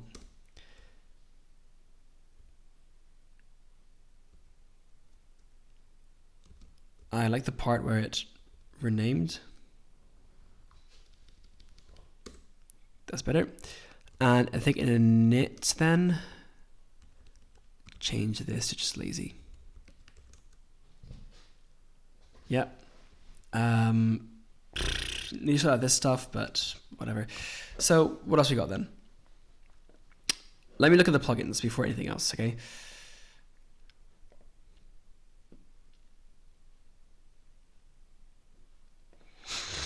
So you have the LSP. Let's start with the LSP. So I do have Mason, but I don't think it really works for some reason. So LSP, that's the wrong directory. Delete. Go here, please. Nope. LSP. Okay, there you go. Mason, you're going to move into LSP/. Okay. Open that up. Mason.lua. See what's in the box. Right. Yeah. Okay. So first of all, he's using William Beaumont.Mason, whereas I'm using Mason.org. And I think Mason.org might be deprecated or like outdated or something. Last commit was last month. What is it?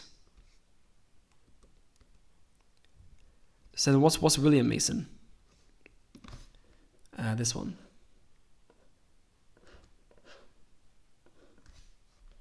It's like a fork or something. Nope. Is it a fork? Wait, did this redirect me? Oh, maybe because it's the user got renamed. Okay, fine. So it's the same then. No issues there.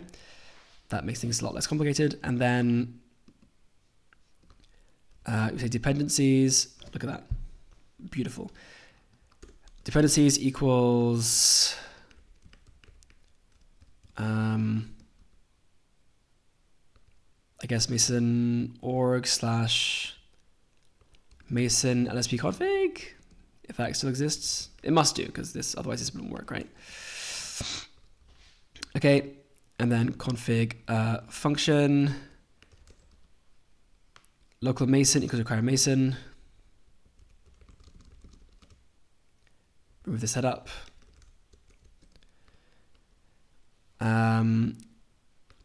Also the config. So local Mason config equals require Mason config, LSP config. I guess I'll use the full name. But like, what's it for? Just here. Okay. Then enable Mason and configure icons. So mason.setup. Setup.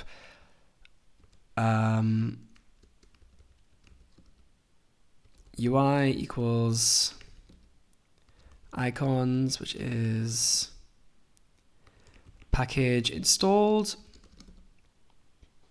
Okay, I guess I'll just copy these because I don't have the fucking things for that.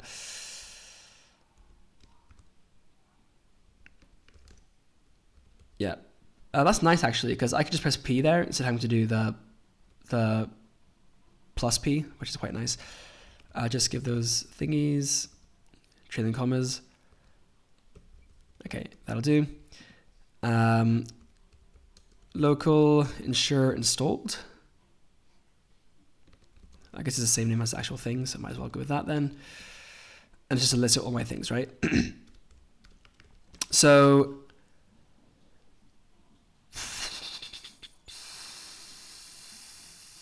yeah, clangd is the name of the LSP.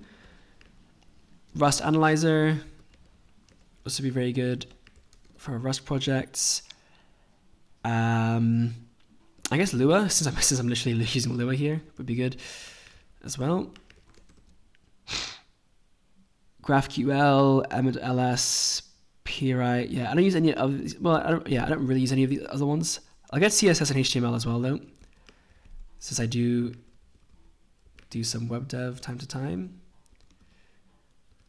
And I'll sort out like React and stuff in a future time. And then at the end, just Mason LSP config dot setup ensure installed equals ensure installed. Nice. Even the end can be a trailing comma. Okay, good to know. Cool. So then I need to go out of here, and I believe I need to create a init.lua. Oh, okay. So where's the LSP config actually coming from? Because I have it here as well.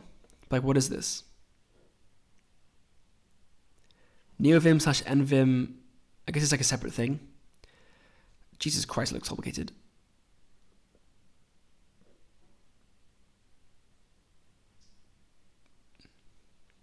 I see GDScript there.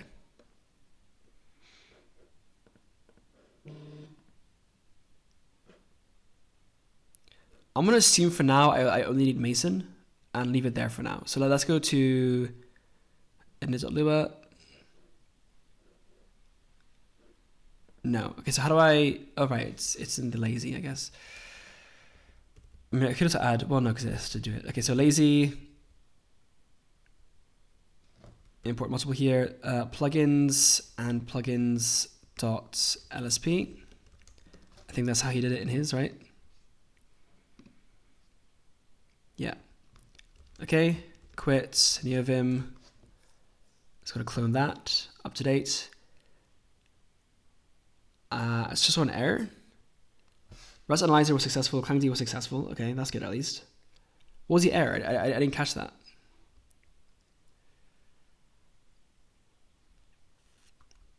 I have no idea.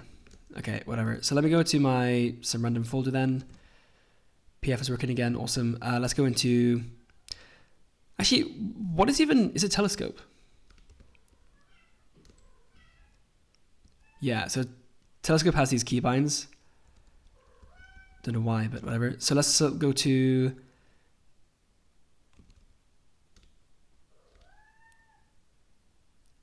Mason.lua. So I should have an LSP now. Or something like that. Yeah, I mean, I've got... Well, no, because that was already a thing, right? Yeah, no, that doesn't work then. Okay, so what else do I need to do for the LSP to actually set it up?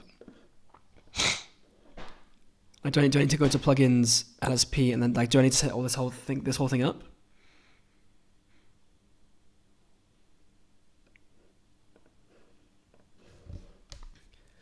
Okay, this one I was caught about this one. How do I set up my LSP in Neovim? So far, I have this in my mason.lua, which is loaded via lazy. That's not even my file, is it? Whatever. Oh, fuck. Stop my toe. Oh, dude, I fucking hate how easy this is to stop your toe.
Feeding my cats.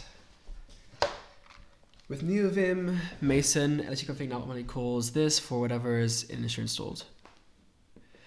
Just add nvim as a dependency.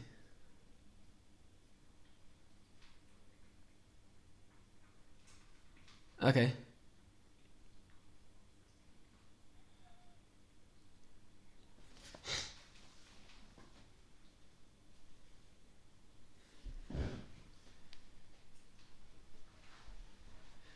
Use vim.lsp config in your init.lua or a separate file. So what does he actually have in his one?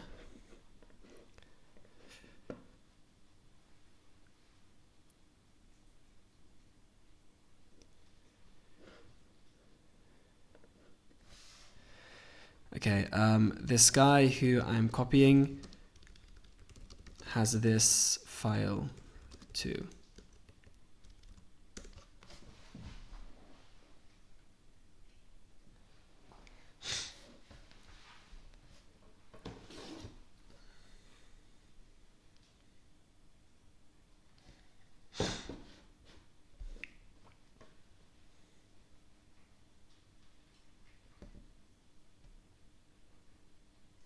So it's redundant.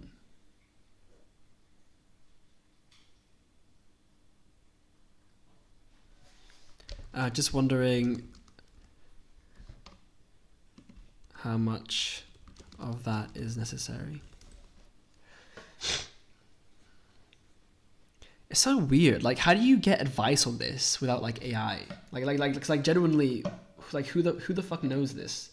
I guess people like in the Neovim Discord server. But like, is it like, it's not particularly like documented, or maybe it is. I guess I don't know. But like, it was like these tutorials get outdated very quickly.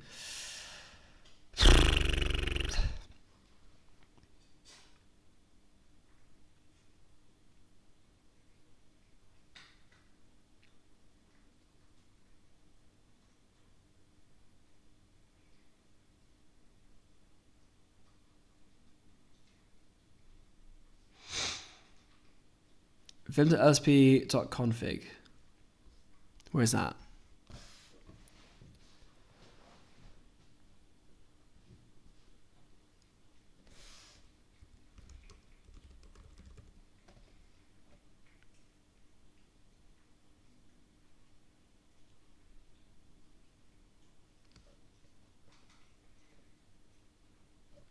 Okay.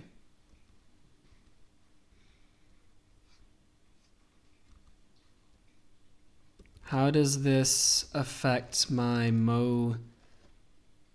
Mason file?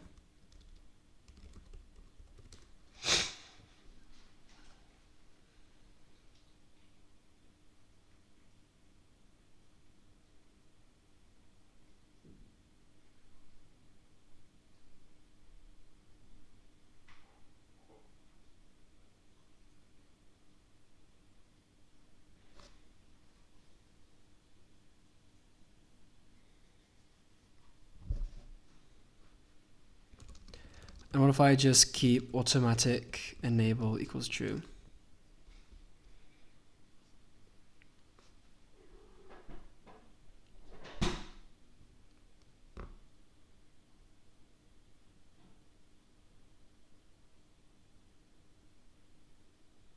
Okay, so basically just configure what I need to then. Okay, so just make sure you add it as a dependency. So put it here, neovim slash what? Neovim slash invim LSP config. Okay, so open that. I'm going to load that. Failed to install HTML. Mason log. Okay, so it didn't get HTML or CSS LS for some reason. I wonder why. Is it because I need the TypeScript or something? Maybe? I don't know. Okay, Mason log. What's wrong?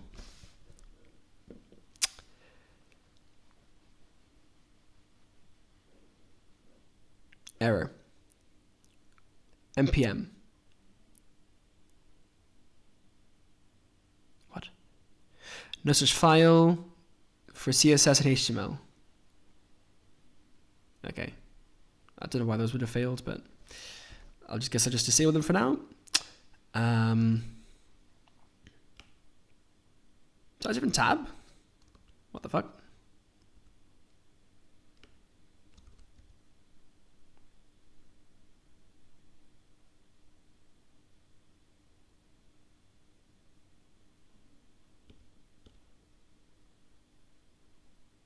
Where am I? Okay, I was there, I guess. Right. Right, so let's go back to Mason. Now I should have a config, not config, LSP for Lua. What the helly? Okay, error, awesome. How do I see the error? I have no idea. Okay, so what are some configurations I can set for my LSP?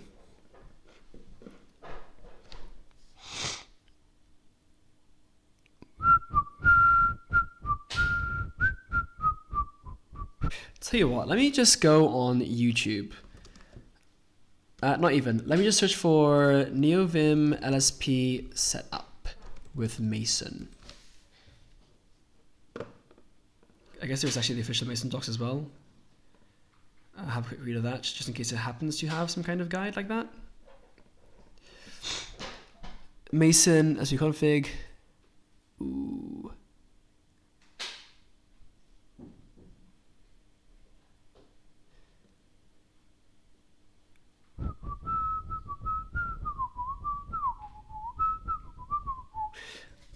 Sorry, why do I define a separate list? I just realized it's kind of redundant for like no reason. Yeah, so I do have an LSP. I just can't see the the errors it gives me. Like it's here, but I don't know how to view them. I like if they were inline in my editor. That'd be ideal. Remove these two. Local default settings.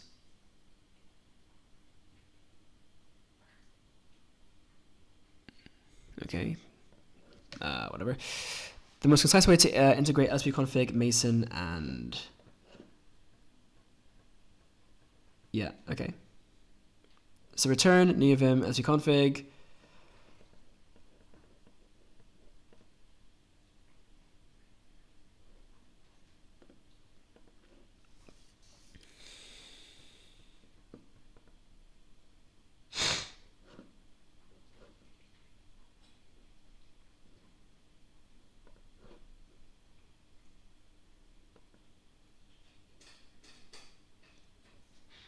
Okay, plugins, Mason,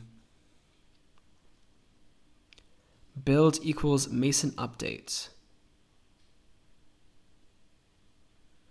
Command equals Mason, Mason install, Mason uninstall.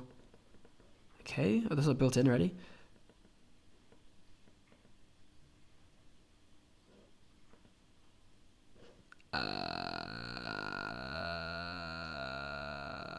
Here's an example from the creator of Mason. Guess here somewhere.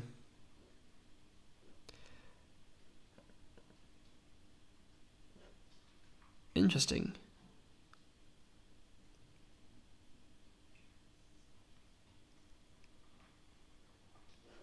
Huh, how does that work?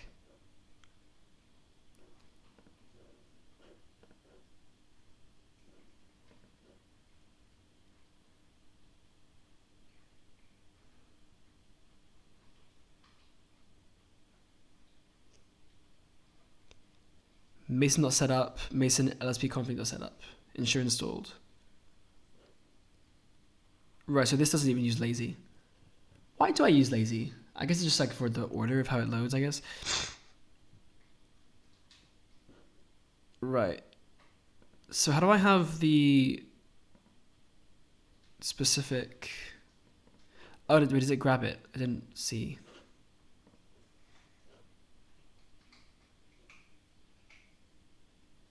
No?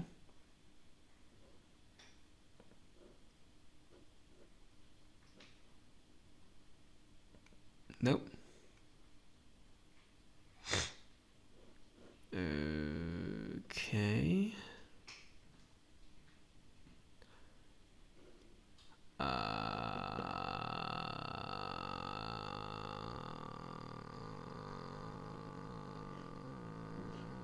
Let me just look for YouTube. Neovim, Mason, LSP. Please save me. I think the Primogen has a video where he sets up an LSP. Hopefully. Never mind. How to set up like a pro in 2025. If it's 3 lines of code, why is it fucking... Oh, it's TJ. Why is it... Oh, like... What? Okay, let's have a look at this. 10 minutes long. Have a look at this too.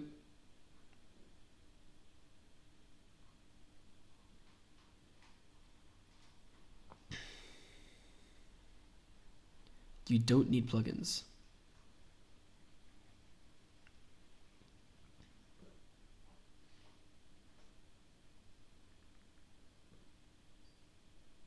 Oh, for LSP, you mean? Is that true?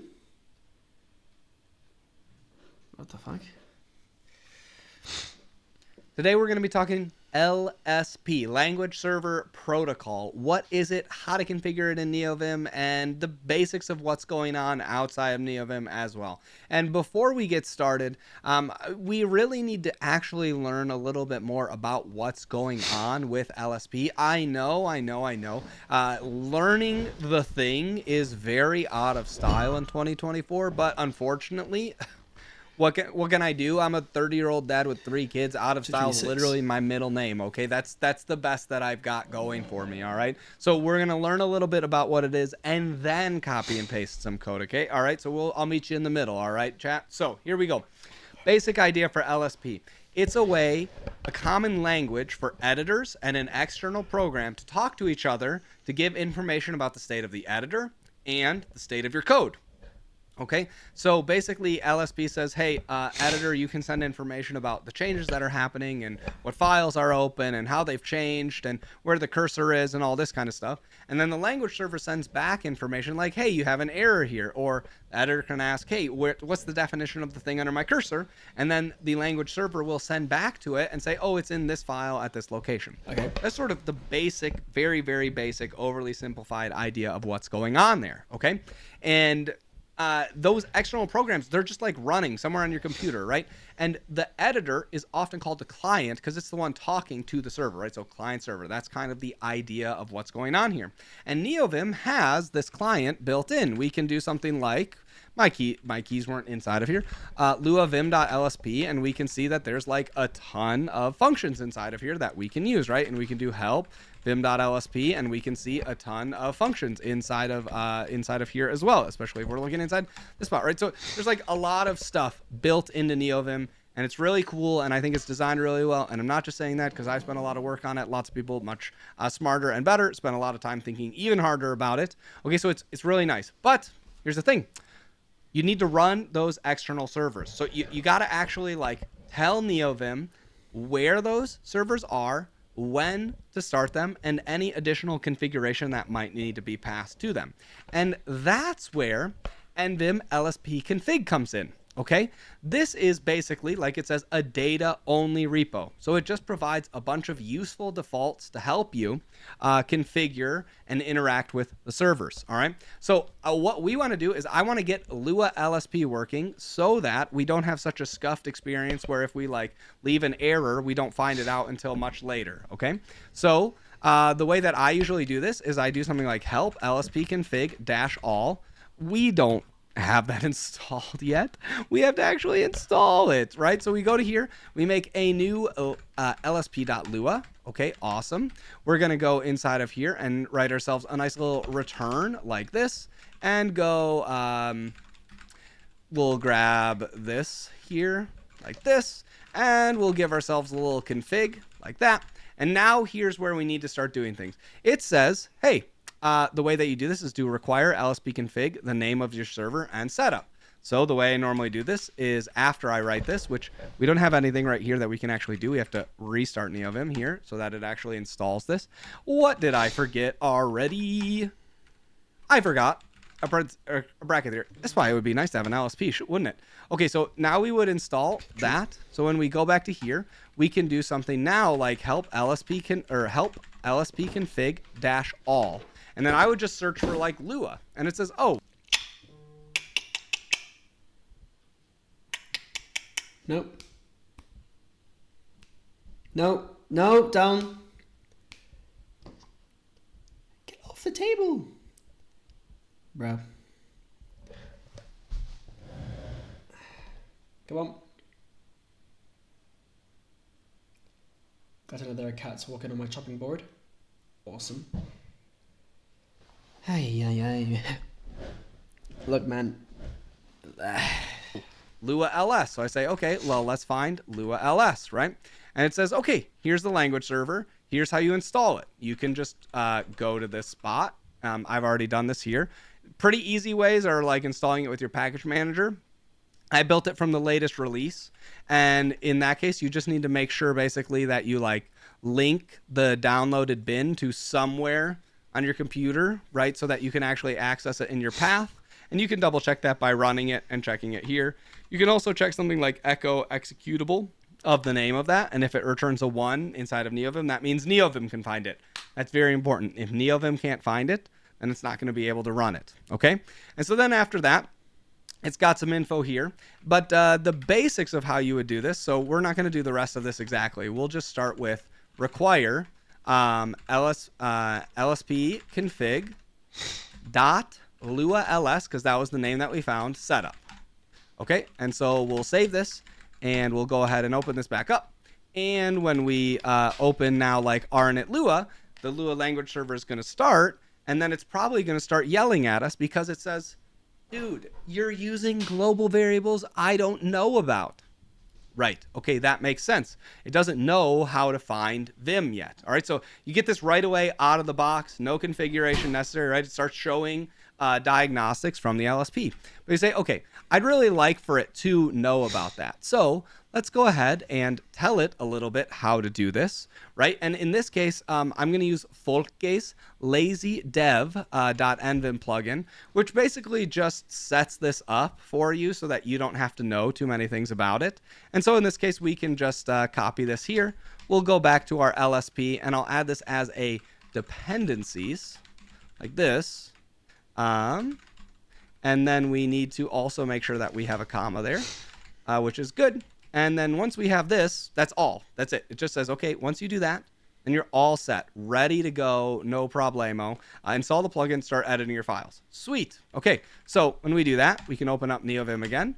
We go inside of here. And then now if we do vim dot, we're going to start seeing something here.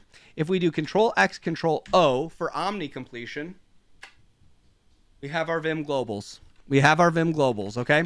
We have our Vim globals. We don't have anything else installed yet, okay? If you don't know about Omni completion, you should just read Help Ins Completion. This is such a banger chapter, okay? If you haven't read this, you're missing out. There's a bunch of great stuff.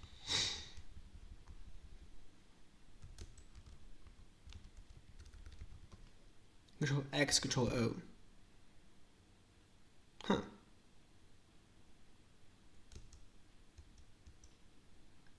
I have the options. Yeah. I mean, it seems to work.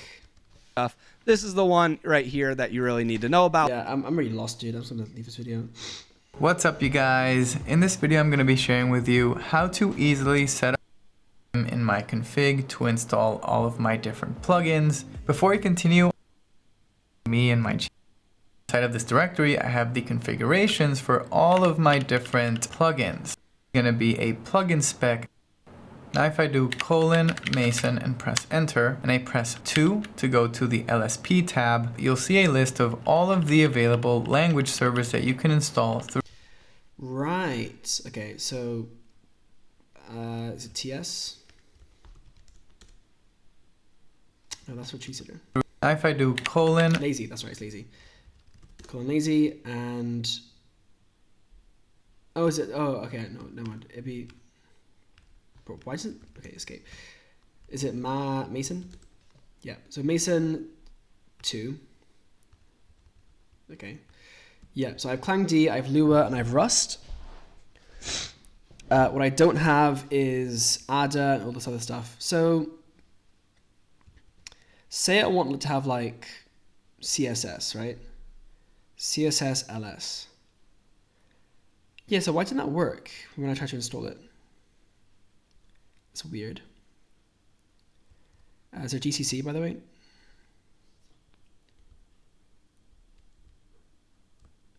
I don't see GCC, actually. Although, actually, I'm not sure there is one anyway. Is there like IntelliJ? Is that a thing? I don't see it here now. Okay. Mason and press enter, and I press 2 to go to the LSP. You can take a look at all the different commands available to you by pressing G followed through Mason. If you want to manually install one of these, you can hover over it and press I. You can take a look at all the different commands available to you by pressing G followed by question mark. And down here, you'll see all the different shortcuts. To go back, press G question mark again. Now, before I continue, I want to add another language server. I'm going to press / to start a search and look for Lua. Now I want this Lua language server down here, and I'm going to press I to install it. Now I can close Mason by pressing escape. That actually just closed the search. I'll do escape again. Now I have 2 language servers installed. To actually use them, you have to configure and enable each language server. After 0.11, this has become a lot easier. I'll first show you the more manual way of doing it, and then I'll show you my preferred way of doing it, which is a lot more automatic. I'll open the File Explorer. Now under Hosyan, I want to add a new file called lsp.lua.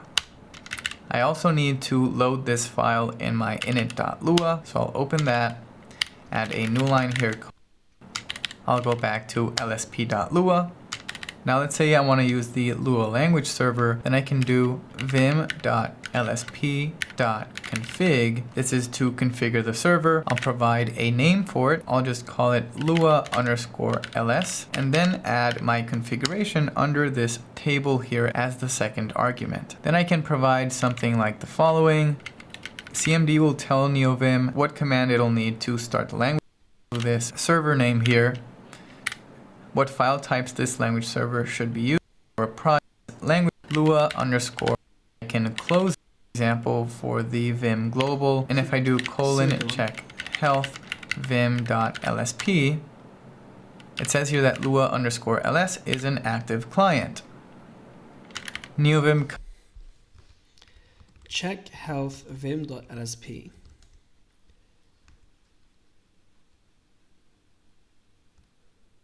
Lua ls is active. Rust analyzer. Okay. And these are the preferences? Or I don't know. Where's clang D? Here. Unknown file type, c.oxygen and cb.oxygen. Whatever, that's fine. Clang D capabilities. Completion, command, file types, get language ID, unattached. Okay. Yeah. Okay. comes with some default key maps for LSP. For example, if I do Shift K, it'll do an LSP hover. You can also do GRN to do a rename. There's a bunch of different key maps for LSP. For example, if I do Shift K, it'll do an LSP hover. You can also do... Right. So... Did my syntax highlighting just change? Yeah, it did. Okay, right. So if I remove this, for instance, and then do what? Shift K said? Oh, I don't like how that's taking up my line number like that. I thought like it should be like a red number. But okay, anyway, Shift K. No information available. Right. Okay. GRN to do a rename. There's a bunch of different built-in commands, but I prefer defining my own. I'll get to this in a little bit. Now, there's a cleaner way of defining your configurations for each of the different language servers. In your File Explorer, under .config/nvim, you can add a new directory called LSP. In here, you can create a file for each of the different language server configurations that you want to create. For example, I can add one for Lua_ls, and this will be .lua. Then return Explorer, go down the configuration. As this configuration for my language server, I can delete it and paste it over here. But I've done literally none of that. So how's that happening? To this new file. So this servers should match the names used by NVIM LSP. Options yourself afterwards. Now, I also want to be able to automatically install a list of the language servers that I always need. To do this, we're going to add another plugin. I'll open the File Explorer, go under Lua, Halcyon, plugins, LSP, and open mason.lua. Then I'm going to add the following here so that we can install Mason LSP config. Under ops, we can define the configuration options, and here we can provide a list called ensure installed.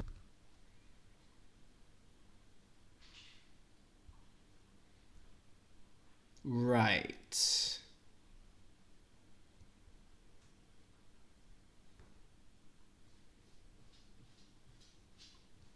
I guess. I don't know why I have it like this then. But okay. So let me do this.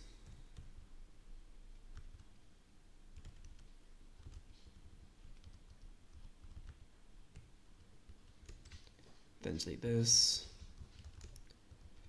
With the names of all of the different servers that I want Mason to automatically install. The names for these capabilities for all hand side. Then under plugins, under LSP, under mason.lua, we have Mason LSP config, which will automatically install these servers. And as dependencies, we have Mason itself, which is the tool that actually installs all the different language servers. And we also have Neovim LSP config, which will automatically add a bunch of different language server configurations maintained by the community so that we don't have to define these ourselves. If we want to add to the default configurations under after LSP by providing the same name of the language server over here as the name used by Neovim LSP config, we can return a Lua table and override or add new options to the configuration for that language server.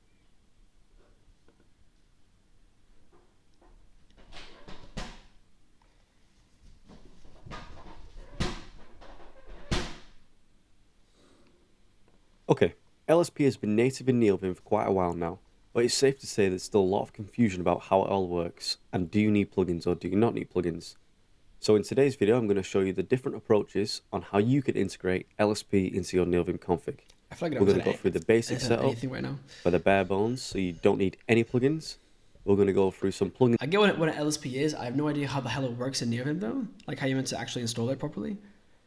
Like what is Mason even doing? And now he's saying that you don't need it, but like, is it more convenient to use Mason? I don't That know. help you out, and then we're going to go through a setup which basically automates the whole process for you.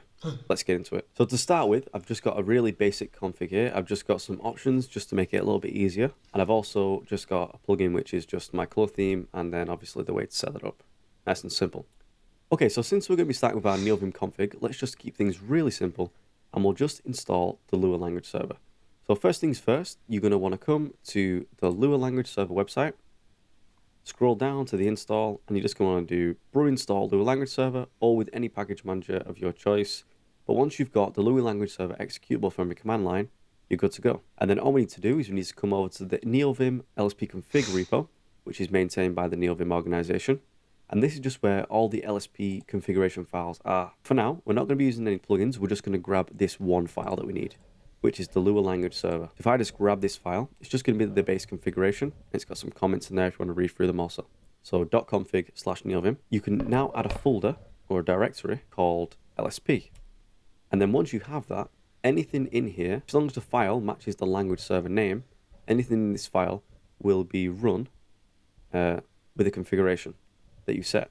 So if I open this and I add lua ls.lua, and if we paste that file from the repo in here, and then if I reopen up the Explore window just to show you, we now have LSP and lua ls, the lua underneath that, in our init.lua. Now from our init.lua, we can now do vim.lsp.enable, and we'll pass in lua ls, just like so. Really simple. And that's it. We've set up the Lua language server. So if I now restart, and I go back to the file, and I do check health, vim.lsp, we can now see that active in this buffer is the Lua ls language server. If you don't believe me, let's just make an error in here. And as you can see, we're obviously getting this undefined global vim. It's quite a common thing. It's one of the first things I usually fix when I set up Lua language. Okay, this might work then. Hold on, let me just fix something first. And my options, I've got to... Oh, okay, I do have warnings here. So I get warnings. It's just not telling me... Like for some reason, it's not showing it in line. I don't know why it's not doing that. Is this like a fucking window? Why is that a window? What? Bro, so this is really goofy. Anyway, let's have set file explorer view default view 3 equals tree.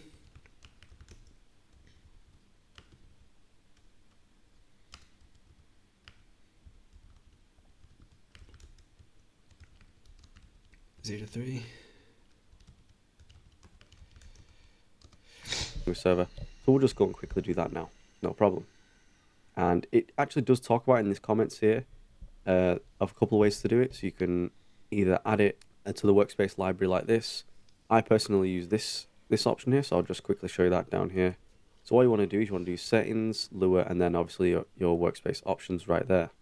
So once I write this and restart, and then go back here, if I now try and trigger something, so if I delete a bracket, we're going to get the miss symbol, but the Vim is now recognized. So yeah, really simple way to set up the LSP config. We have the language server working now. We can even do things like, if we go back to our init.lua, He does do talk about things Mason here, here, like Vim, so have a look at that dot, too. and if we do Control X, Control O, we can get all the LSP completions right here also, which is pretty cool, pretty simple.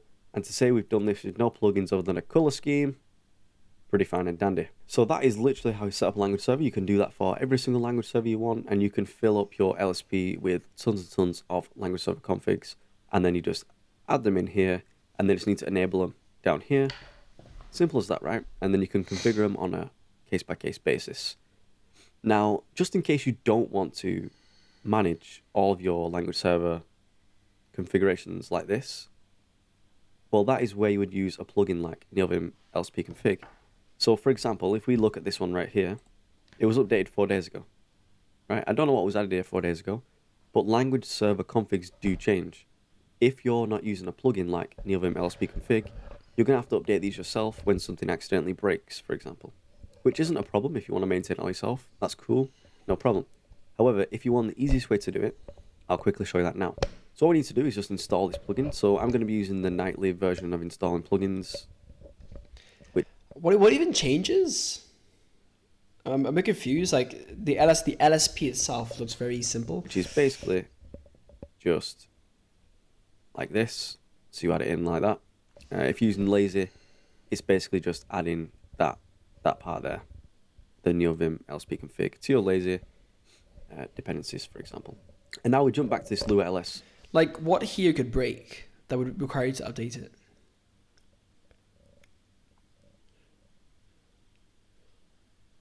I don't understand. Language server file, and we can just delete all this. All this was here as default, right? We can just delete all that. We no longer need that. We just need the settings that we overrode. If we didn't override any, then we don't. Oh, maybe the CSS and HTML didn't work because I don't have that installed to my system. Maybe I need to do that first. Don't even need the file at all. Okay, let me show you how easy it is to now add another language server with the Nvim LSP config plugin. So all we need to do now is add TSLS to here to add TypeScript. We'll quit out of here. We'll do brew install TypeScript language server just to make sure we got it installed. And then we can now just open like a etest.ts, for example. And if I do check health vim.lsp, look, TypeScript language server is attached to this buffer. So if I do something invalid now, oops, I accidentally closed it. If I do something invalid in here, we're getting language server stuff. And if I do like const test equals, say this returns a string, look, boolean's not assigned to a valid string. So, you know, really simple to set up a new language server. And if you notice, this time we didn't do, if I just show you, we'll expand these to a tree. We didn't actually add TSLS to the LSP folder. Now that's because we're using Nvim LSP config, if we don't define an LSP configuration for it before we enable it, it's just going to use the one from the repository.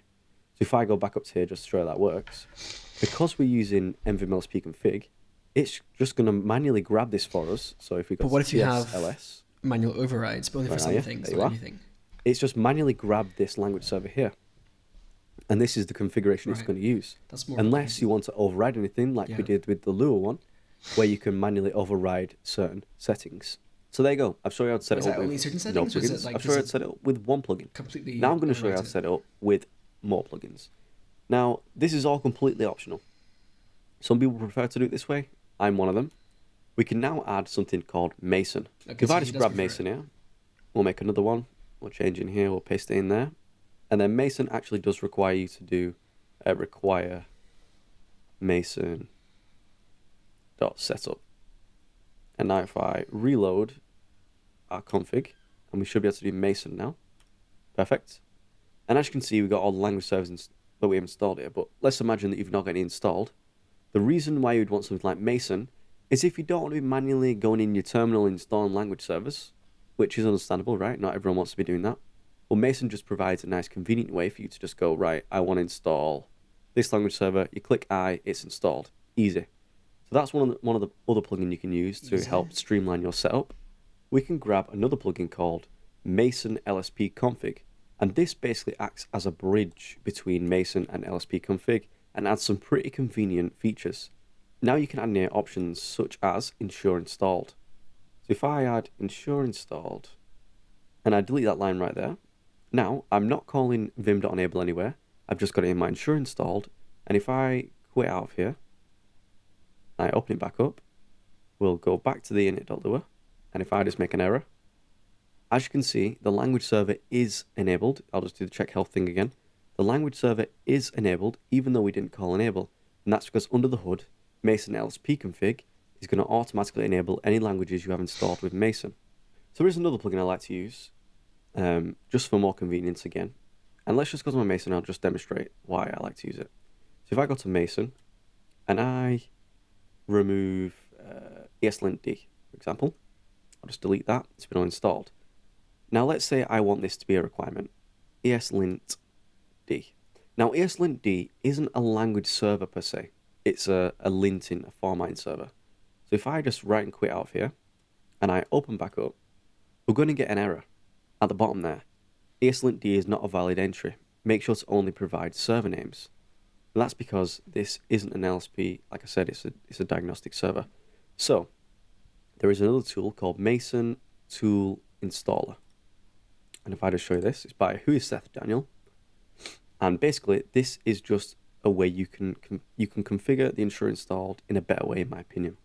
And just like that, so now we're not going to be using the ensure installed from here. We're going to be using the ensure installed from here. And that's because in here, you can just specify whatever name Mason uses. So I can just specify Alex, Angular, just specify the name in here, and that's fine. So if I quit out of here now, and I restart, as you can see, look, ESLint-D is now installing. So that's just another quality of life thing I like to use. I don't want some things to automatically install and some things to not automatically install. If things are going to automatically install, you may as well get it all to automatically install, right? So yeah, I think I've done a pretty good job there of explaining the native LSP config and obviously how you can use plugins to make it an easier experience. It's completely up to you which way you want to choose. A lot of people like to use the native way. Some people like to do it just with the LSP config. Okay, I still understand why I don't have the inline stuff. Okay, so also I don't have, so for me Vim isn't recognized, right? What did he do to make it work? And does he have a, no, it doesn't have a thing. Going to get the miss symbol, but the Vim is He added it here to override. now recognized. So yeah, really simple way to set up the LSP config. We have the language server working now. We can even do things like here also. LSP with tons and tons, and it see either restart and then go back below window just to show you. We now have LSP and Lua LS. The Lua paste that file. I'll do vim.lsp.enable and we'll pass in Lua LS just like so. Really simple. And that's it. We've set up the Lua language. How does it know where to find the LSP config? Server. So if I now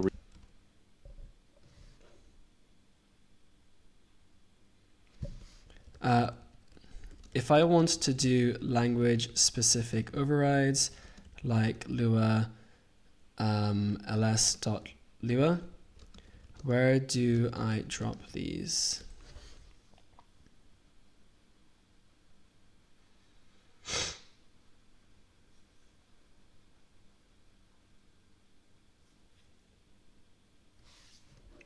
Right, so it is specifically a convention.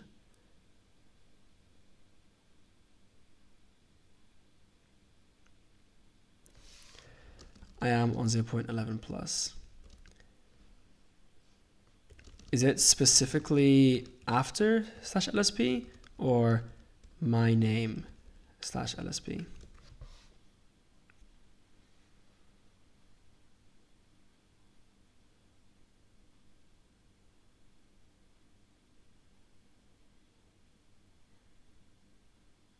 Okay. Okay, so let's have a look for that then. So DLSP, good, and let's create Lua ls.lua, right? Restart. We'll go to the, well, I guess just copy what he wrote. Active in this buffer. Vim. Here. You want to do setting. Right, so return, I'm aware I'm running this manually, but whatever. So command equals the Lua language server. So Lua language server, okay. That's like the name of it. Then we have file types. I mean, I guess I do have it installed, or maybe like it installed automatically for me. I don't know. Lua is the file type. Then root markers. Now I don't know what the root markers are exactly. I have no idea, but .myrc.json, well, probably be good to copy paste these ones, but Lua rice.json, JSON-C as well. Lua what? Check rice. Dot stylelua with toml. I don't know, my hiding isn't working properly. Style lua.toml without the thing. Selene, what? .toml and YML. Is that YAML? And just .git. Okay. Lua, and then obviously your workspace options right there. So once, and then get these. So settings, Lua, workspace, library, vim.api.nvim. It's weird. Didn't give me the option I wanted. Get runtime file true. Okay, so what does do reload? Not an editor command. Of course it isn't. Try this again. Go to my Lua ls. Still doesn't seem to recognize Vim. What's going on here? If I do Shift K, attempt to call method range in function get range. It's a highlighter. That doesn't work. Right, so that's why it breaks, but okay. Bro, G-Suite are so annoying. Right, but I still have the errors. Why is that? Why is that? Okay, let me go ahead and potentially disable my other plugins. So PV plugins. There's no Mason there, so let me just go into lazy and comment this out. Right, because I have an LSP folder for Mason. That'll work for now. Yep. So let me go back, LSP. Oh, it's here. Oh, okay, it's in the wrong place, first of all. It should be in LSP slash. That might be why it didn't work. Yeah, so now can I do this if I have TreeCitter disabled? Okay, so now it works. Yeah, so there's some kind of conflict with TreeCitter, like the plugin I have, versus just the built-in one. Okay, anyway, global vim unknown. Okay, nice. Quit, open it again. Now I should have installed the LSP properly. No. Okay. Once I write this and restart, and then I don't have restart. Like, that's just not a command. Okay, now it is. But it still doesn't work. Settings, Lua, workspace. Okay. Hey, I put this in my file, but it still doesn't recognize Vim.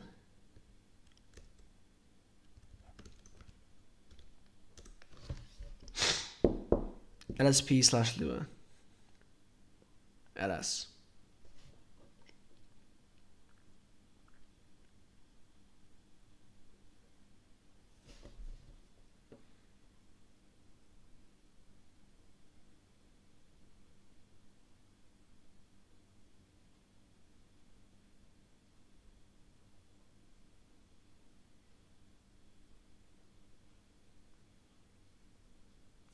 I guess I missed it. go back here, LSP config, Control X, pretty fine. Add them in here. Yeah, I don't know why his worked and mine doesn't. I guess it has changed or something. In fact, just to confirm that, let me go to Neovim slash LSP config.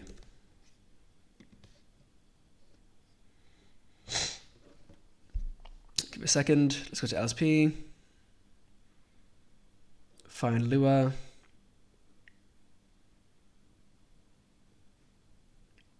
Could probably just search for it, but whatever.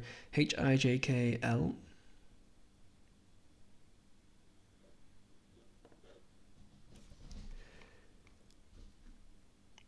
Yeah, it's quite different now, isn't it?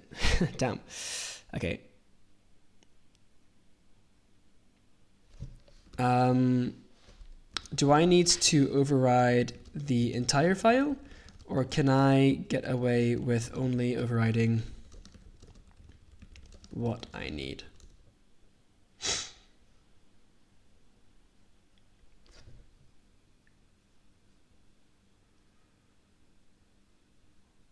Okay, nice.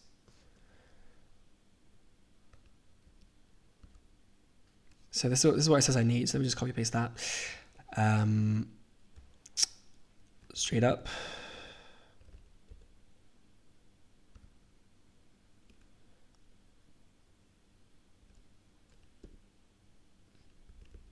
Yeah, close enough. Okay. Okay, and then LSP reload. Not a thing. Restart then. Go into LSP, Lua. Still got that.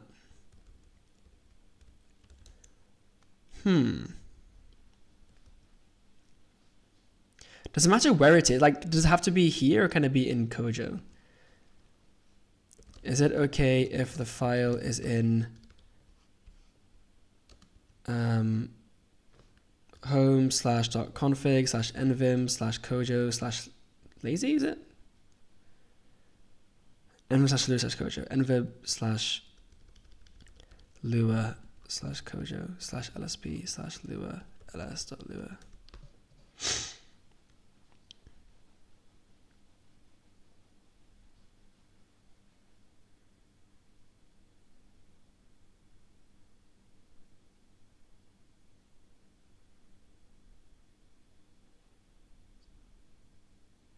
Okay, so I have to do symlink or something, so I can't just do this then.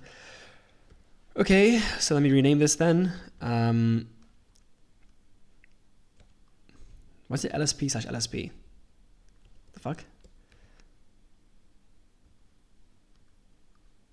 I have no idea. Right, so let's put it in nvim / LSP instead. Let's go to the awesome thing where it just refuses to.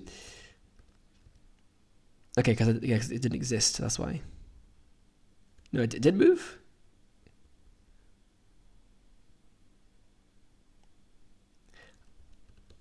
I believe it moved. It did. No, it didn't move. What the fuck? Dot LA. Yeah, no, it didn't move. Okay, so let's move Lua / Kojo / LSP. Yeah, move that to just dot. Now it's there. Okay. Now if we open Neovim again, here it is. And it seems to work. No issues there. I have a warning here though. So it works and it's recognizing Vim. Okay, nice. Okay. Also, I do have highlighting on my errors and warnings, but they don't show, but the info doesn't show inline like it does in the tutorials I've seen.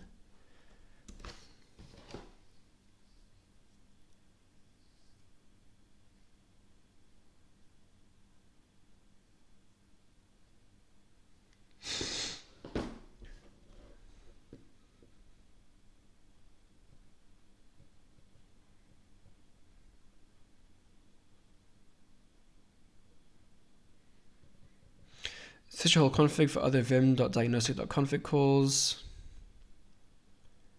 I don't think I have any.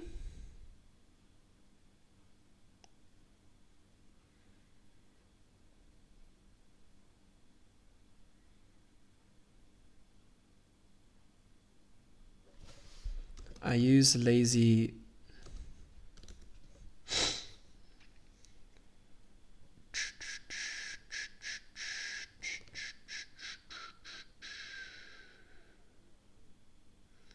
Yeah.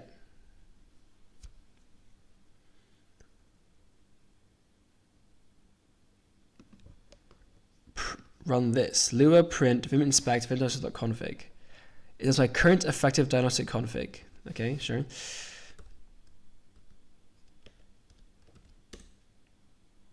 Flu equals true, security short equals false, science equals true.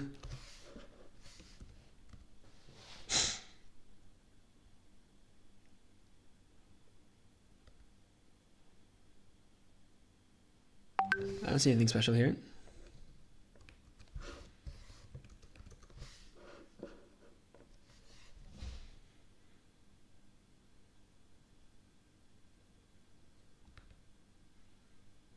Is it supposed to be like virtual text? Is that the issue? What's going on? Yeah, it is that, okay.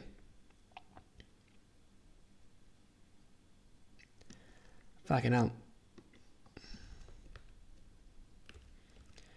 Oh, so many commands. Okay, so it's not even in my config.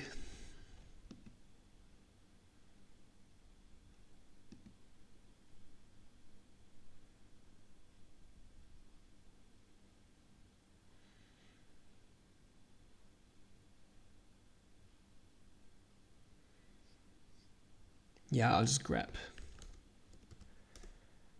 Nothing. Nope. Nothing from the grep. If it's defined, it'll be outside my project. So I said messages. Nope. Okay, that's great. It shows my overrides it.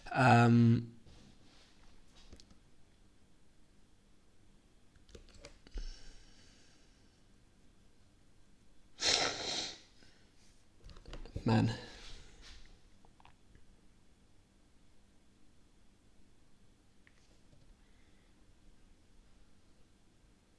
Yeah, it is there. I know that for a fact.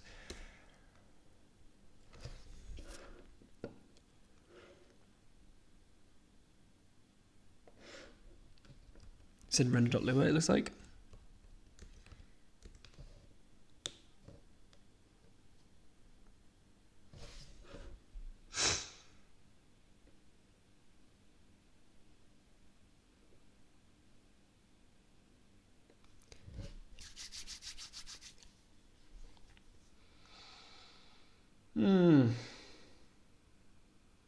Oh. What? I could have sworn I saw it there. Oh, it says true. I'm blind. That's weird. That's really weird, actually. Bro, why can't they just work, you know? Or like, at least like work as expected. No need to write, that's just deploying. Since it says check up anywhere else, I can set it directly. Okay, can I just like override it?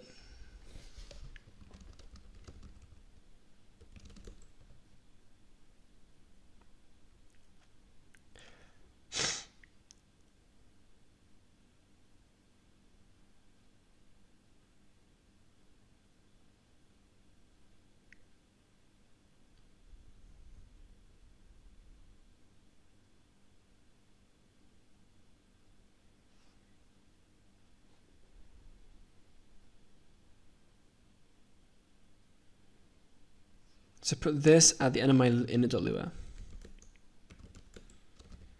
Like here.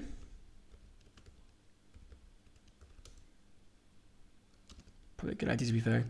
To put it there of all places. Okay, reload. How's that an editor command? I'm very confused. Okay.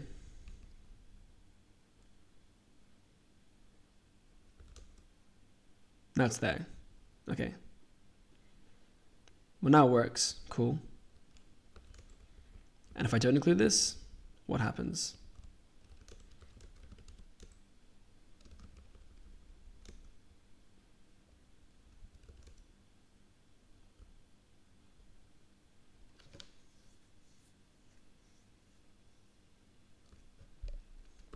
Nothing. Okay.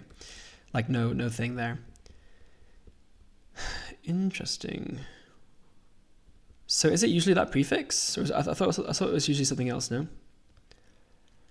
mean, I have no idea where it goes, but...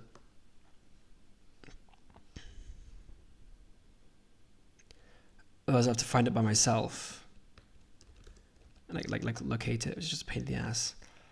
Mason core? Is it there then?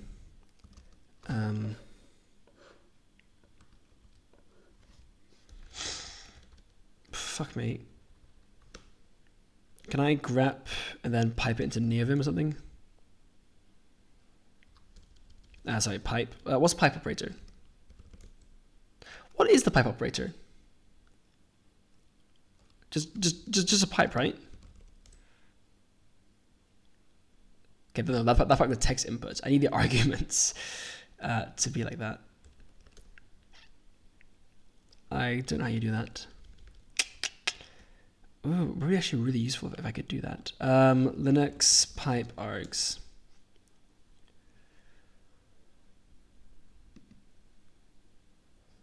This is shell scripts. Not really what I want. Pass args for script when going through pipe.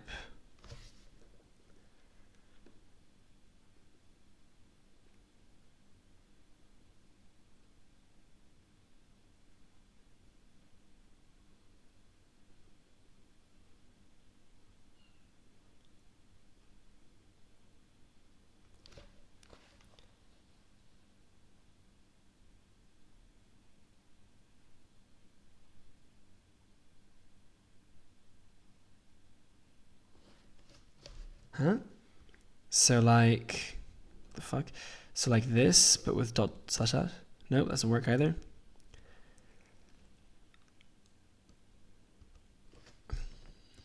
On Linux, how do I pipe the output of one program as input for the other? For instance, I want to pipe the a path into nvim command.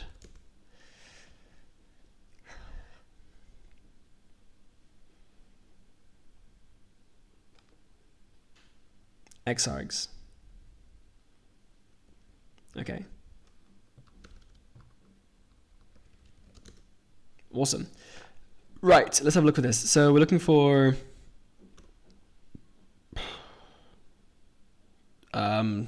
I don't even know. I can't remember. Severity. All right. So looking for severity equals, right? Something.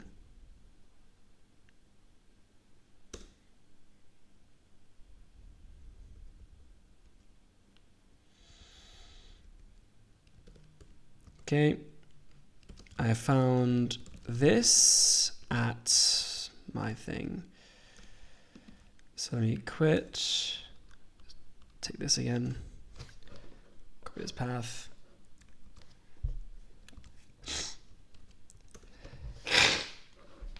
I don't like being at the mercy of Claude. That's so weird. Why? What's overriding it? Like, I literally have no idea. Oh well. Let me have a look at what it was actually originally.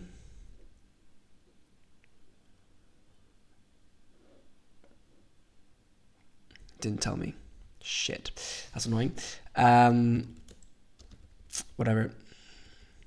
It's fine. So for the prefix, I don't know what to use then. Like, I could have sworn it was a square or something. Vim.diagnostic.config. Can't spell, but that's fine.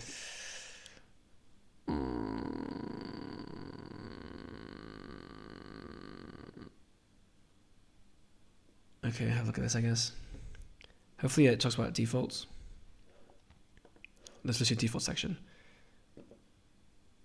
Never mind, not what I want. Here.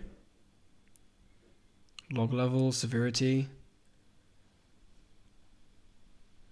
Okay.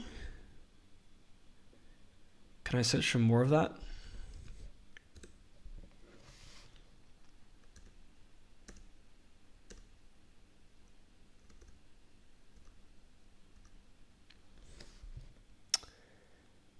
Let me look for prefix.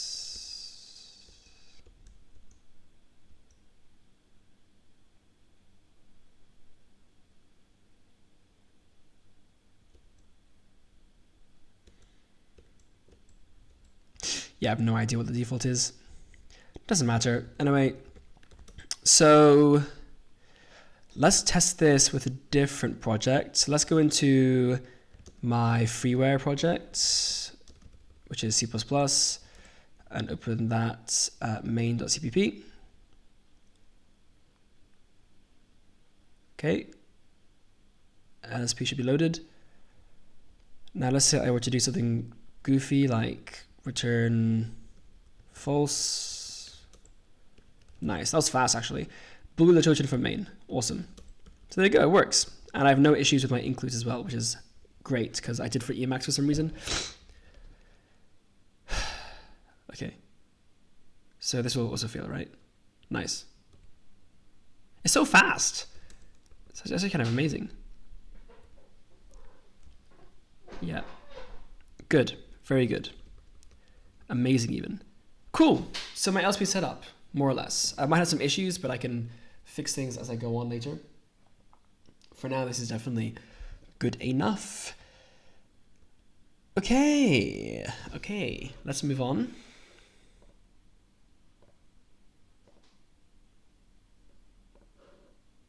So then we have all these plugins here. I said, okay. No, you're misbehaving.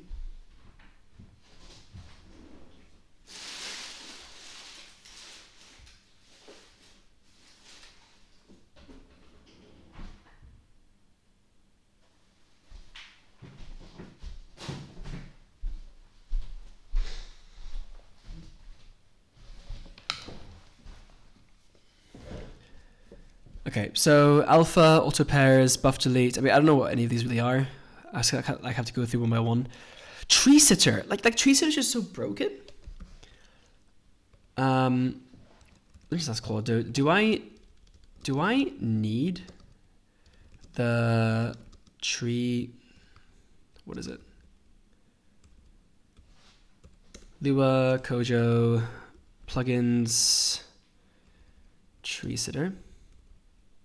But this is Neovim tree sitter. Oh yeah, that's different. I like how I was treating this as a color. This is a hex code. No, down.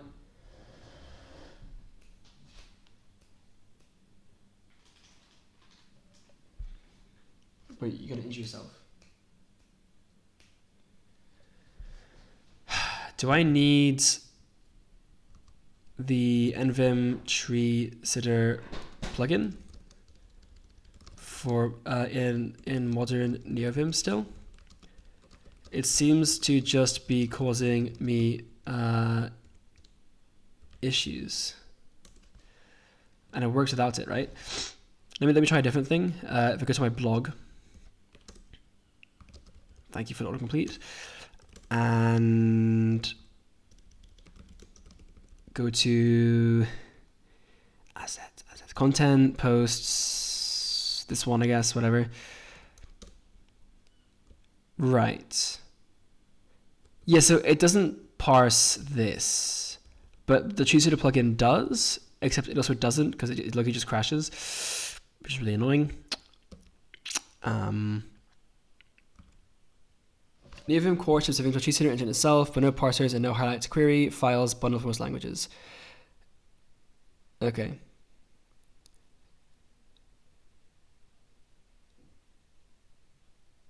Fixes, pin to master branch instead of main, or migrate to the new main API. Parts is installed via TS install, but highlighting is enabled with vim.treesitter to start or smaller command. Another old setup call.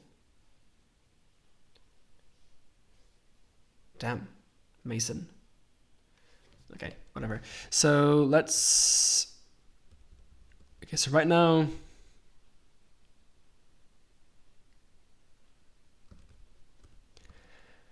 Right now I'm targeting the commit boom, but I thought it was archived, no?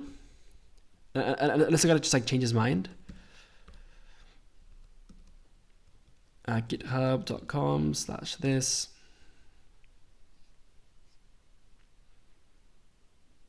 It's not archived. Is this like a different repository?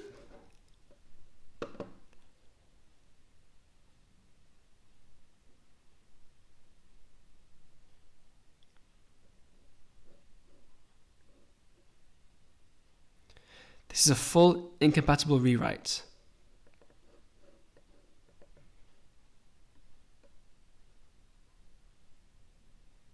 Yeah, I've kind of really messed up my thing. I don't know what to do. Can print out this on hash, but it's relevant. Okay, check in main. In the region version. Okay, so let me just remove the commit. Okay. Right, well, this is my current config.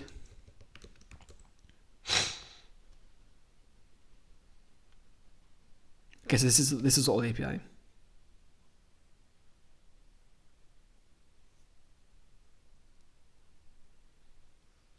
Stay on main the API. Okay, so just do this then.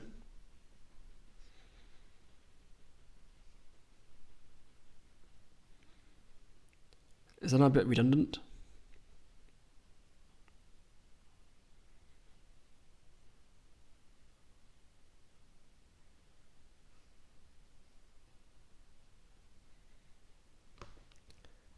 Why the redundancy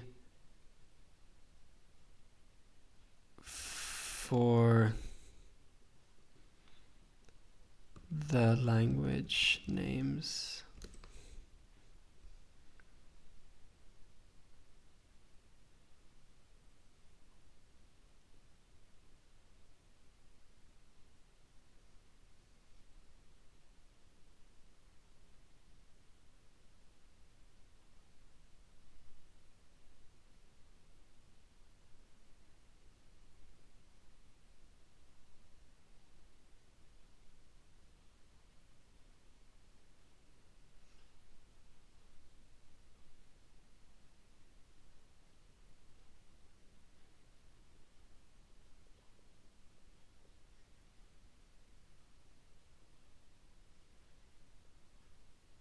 Okay.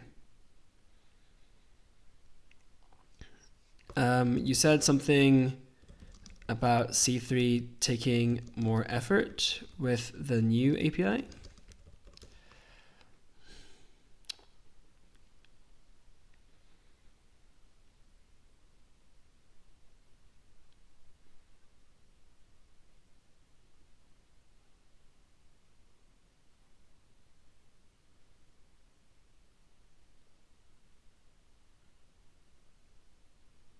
Okay, I mean, I don't use C3 like at all right now, so I'll probably just exclude it for the time being instead. So let me just do, I believe these faults, so just remove that. Okay, so remove that. And I'll keep that though, and say branch equals main, right? And then my config is a function require nvim tree sitter. Install. Sorry, this is really annoying me. Let me just do slash con slash this with this slash g. Change my things there. Oh, that's C3. Okay, no, so delete that. Right, boom, boom, boom. Dot install. Just these. Okay, do this. Delete this either. Nice. Okay, Java, TypeScript, JavaScript, TSX, HTML, Lua, yeah, whatever. I guess just get all of that stuff. C3 is here as well, just remove that. Are these in like any kind of order? Let me just list these out like properly.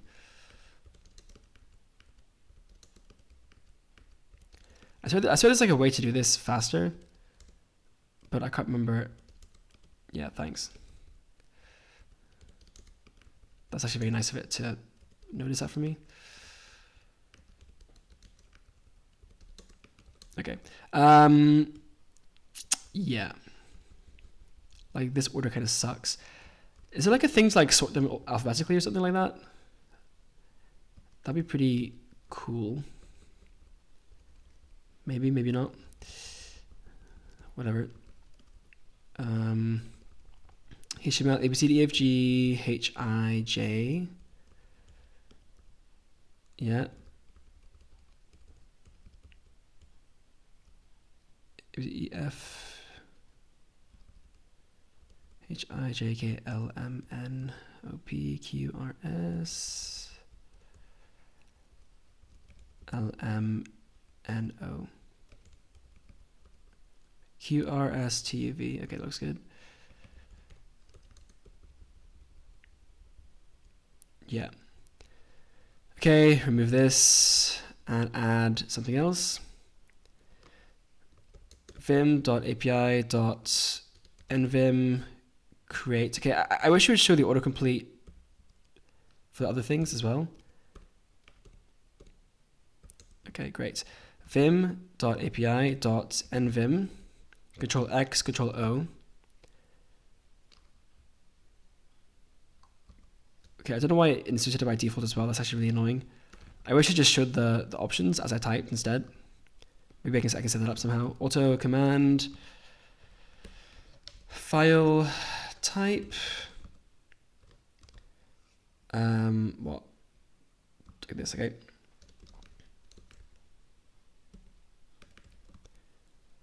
Pattern equals star, just for everything. Callback equals a function.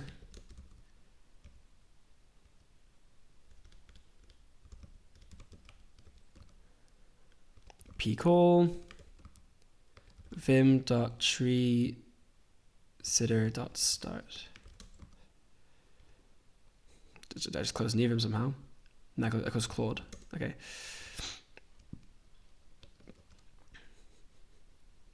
Okay, so save that, quit.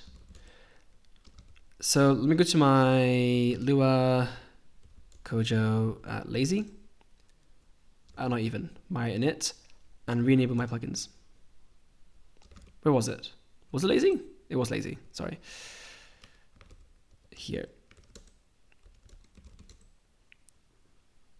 Attempt to call field install treesitter. Okay, treesitter.lua 7, a nil value. Okay. Is Lua, Kojo, plugins. Right, so on line 7, it says install isn't recognized. I get an error for the require .install saying that install is not recognized.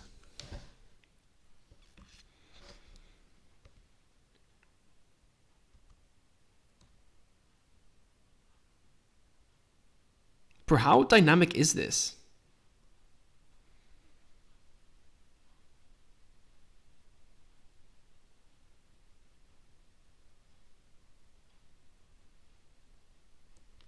What is a main feature I would need?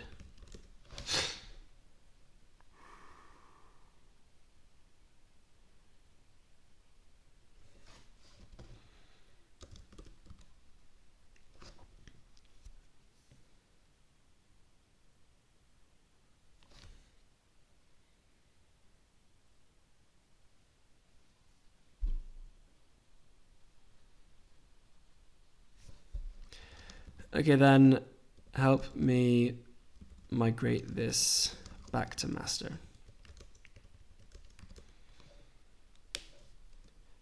What does the doc, like the official docs, even say?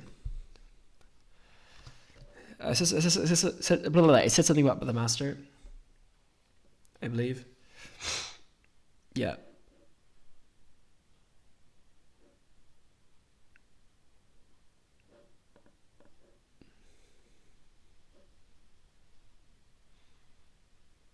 Okay.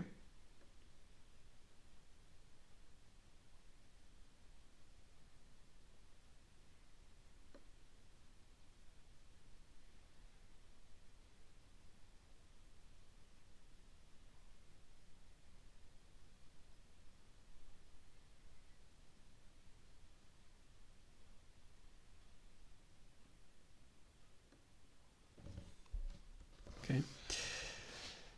So just branch equals master.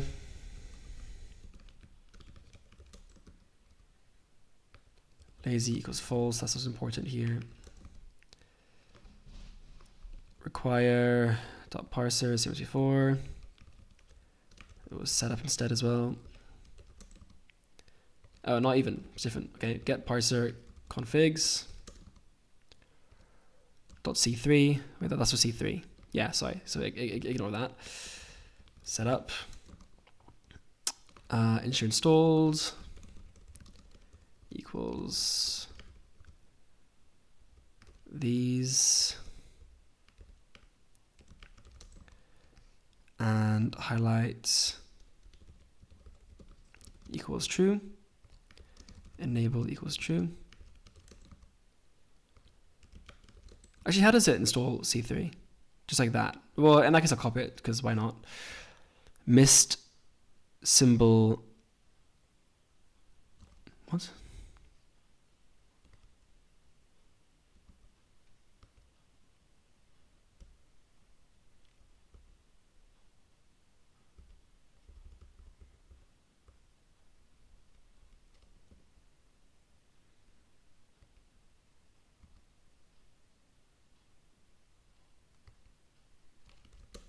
I don't follow.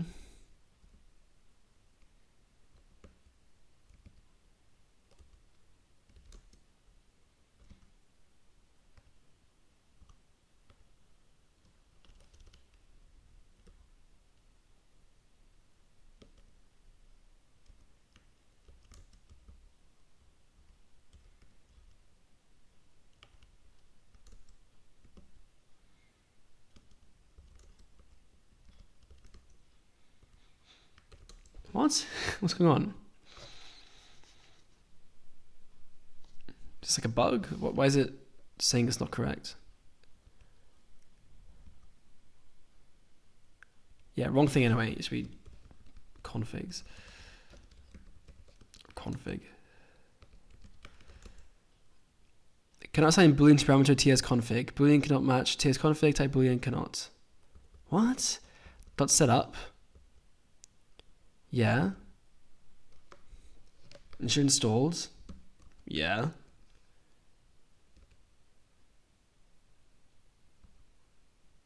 Oh, it's a string. Sorry.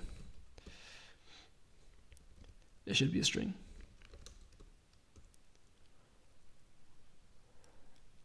Missing required fields and type. Modules, seek install, ignore install, what to install.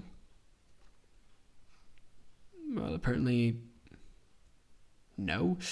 And then require Neovim tree sitter dot parsers dot get parser configs dot c3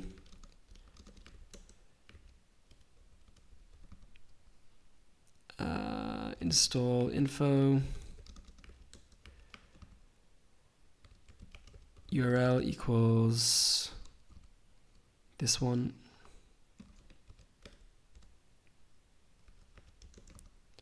Files equals source slash parser.c and what the fuck?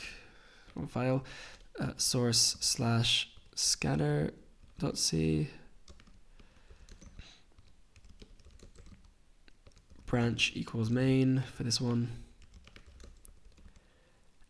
File type equals C3.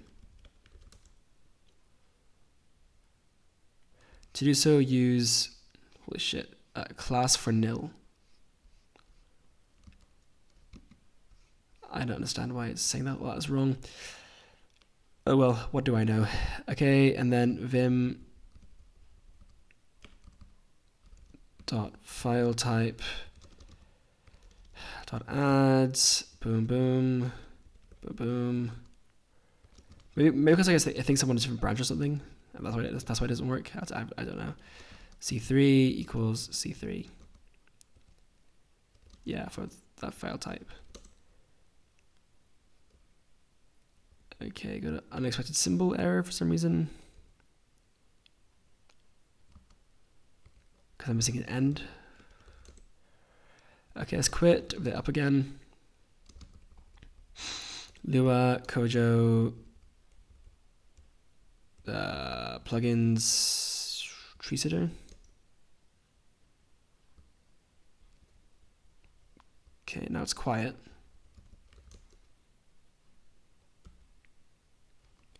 Perhaps too quiet. Yeah, okay. I don't know why I have those warnings. I really don't, but let's see if it works. So Neovim.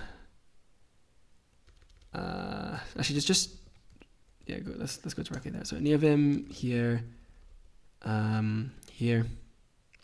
Yeah. So I get an error.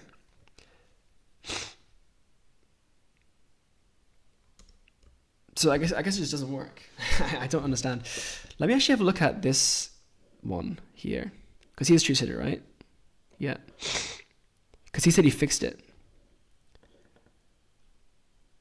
Disable markdown. That's annoying. I don't want to do that though.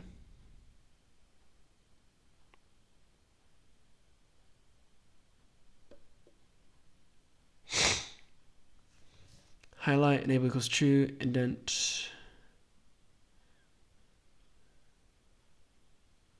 Auto tag.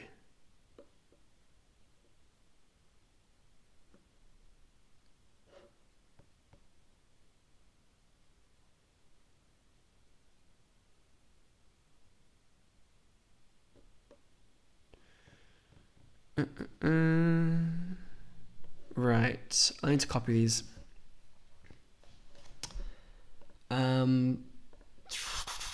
Man, I just feel like I understood it, you know. Like I'm doing a lot of just essentially what is just copy and pasting, you know, as opposed to actually understanding what the hell I'm actually doing. Not a fan.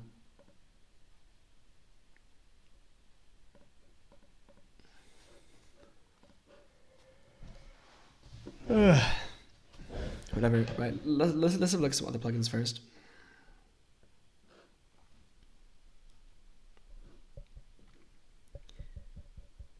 What is alpha.lua? That's the home screen.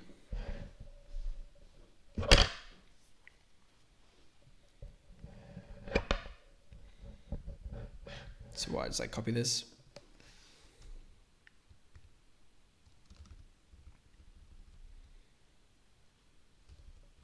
Alpha.lua.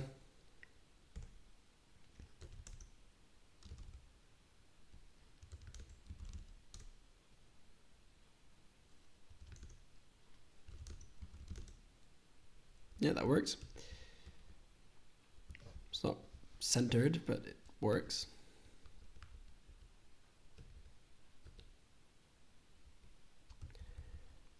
E? So that only works there, right? Yeah, that only works there for some reason. Okay. Find file. Cool. But like realistically, I wanted to just find the file by default, low key. Space FF, that's the same thing. Find word. Oh, I can grep. I wonder how that works. Or just quit. Okay.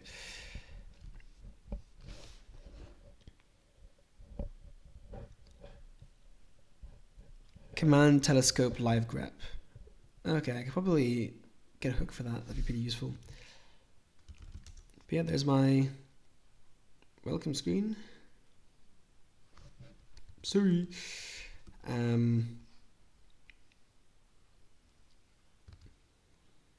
Yeah, fuck it. Can configure that later. Okay, auto pairs. That's like full auto pairs, so like that. Buff delete, buffer line. What's that?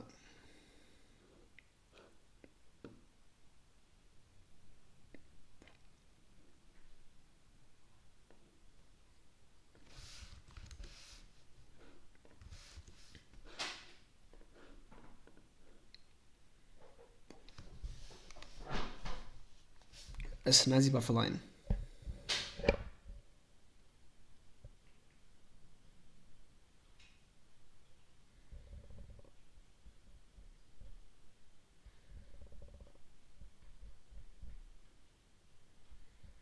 What's a buffer line?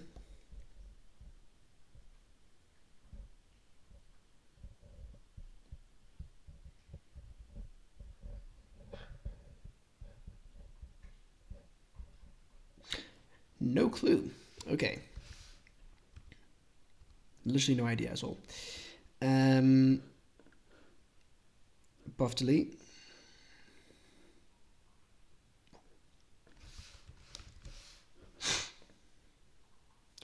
Delete buffers without losing window layout.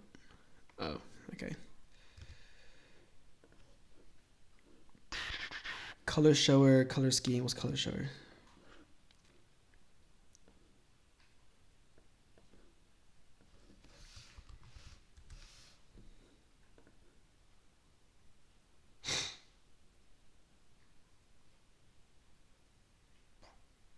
Just a color highlighter.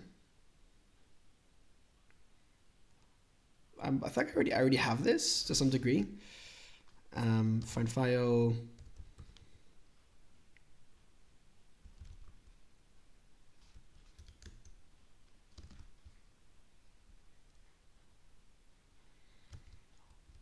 Like if I say like, oh no, hashtag FFFFFF. Auto foo equals, oh no, whatever. Huh. I guess it doesn't color it. Okay, I'll get this too then.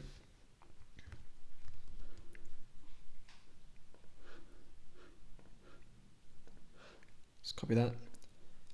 Color shower. It's called colorizer.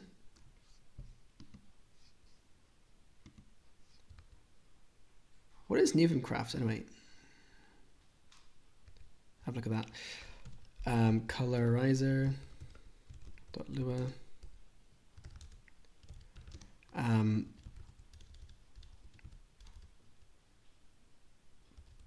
gives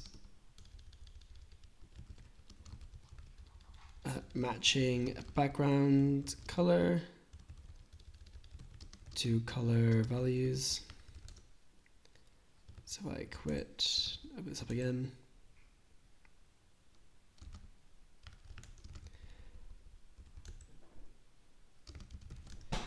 Right, and then same thing, auto foo equals hashtag ff0000. Nice.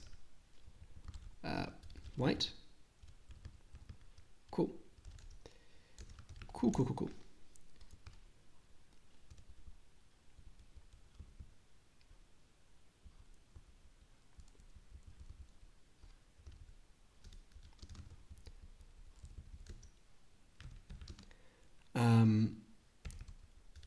Like home screen,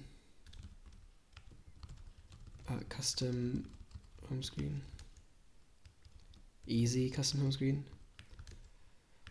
Okay, what's this website?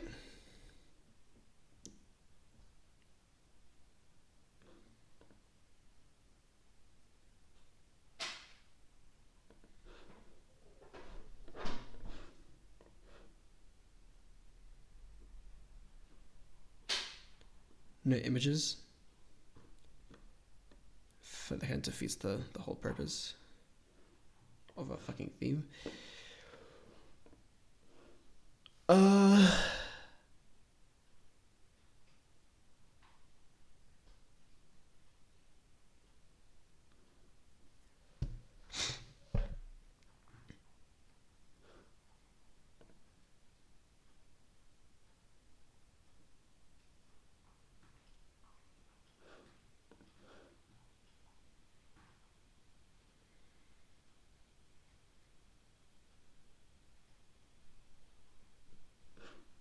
Yeah, whatever. Close that.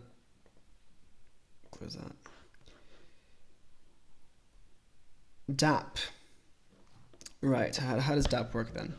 Because this is quite important. This is debugger.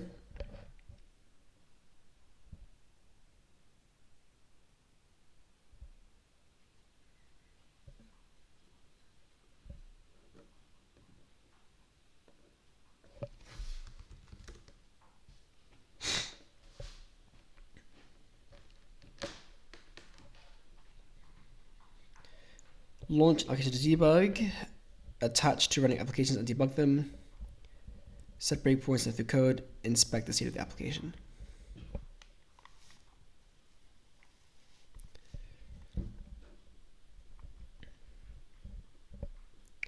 Okay, I'll look for like a video on that. Neovim DAP.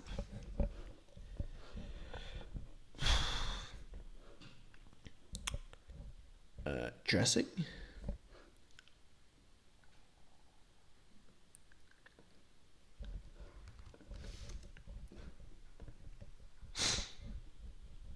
Improve the default Vim UI interface.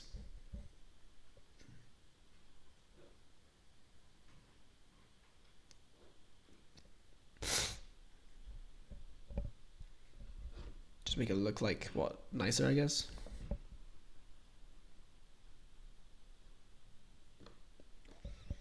Do I care?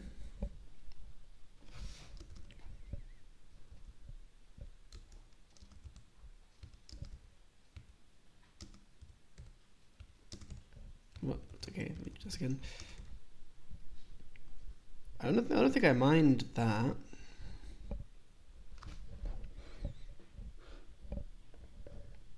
Use snacks.vim. It's a collection of quality of life.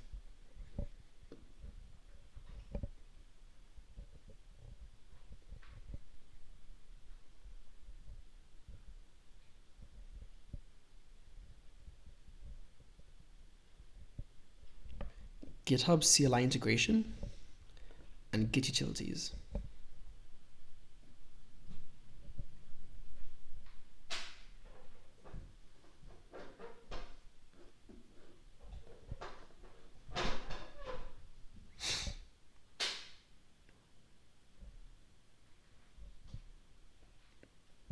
For issues and pull requests. This uses the GUI, isn't it?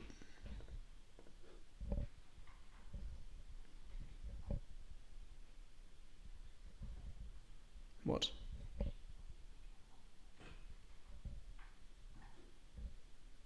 Okay.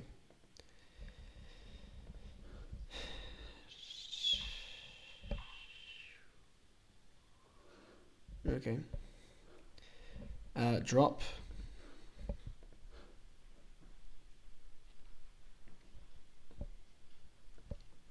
Full key.drop. Same guy who made something. Can't remember what it was now.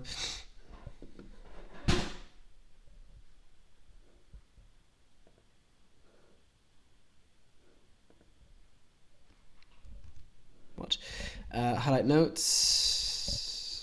Highlights notes, sorry. What does that mean? To do comments. Ah, those are useful. Those exist for Emacs too, actually.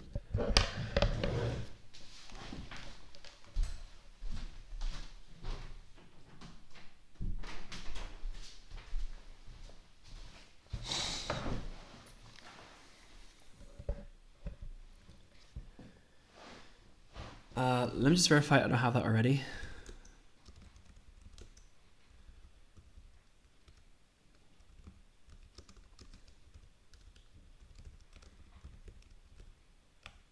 Yeah, it seems like I don't. So, okay. It's a very good thing to have.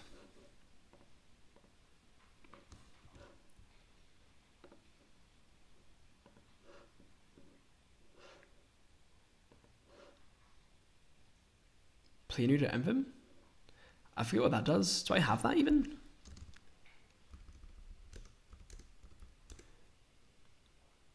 No, I don't have plenary, but I've heard of it. I don't know where though, or can't remember where from. What's this again? To do comments.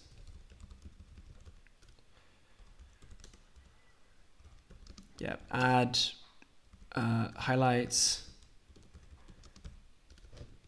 to do comments, to do, and similar comments.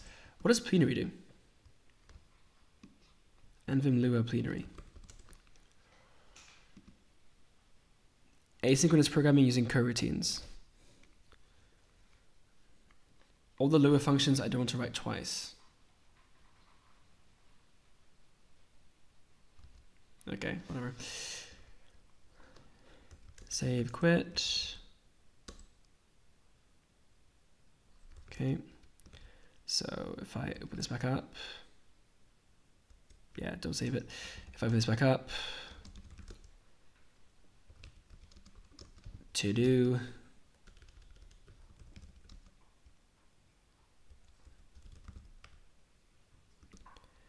doesn't seem to be working.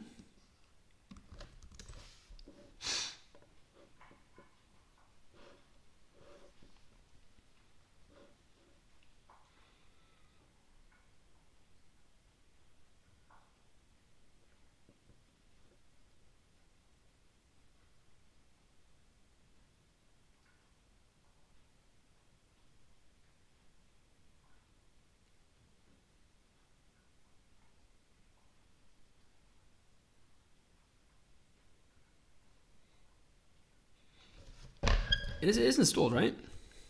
Lazy.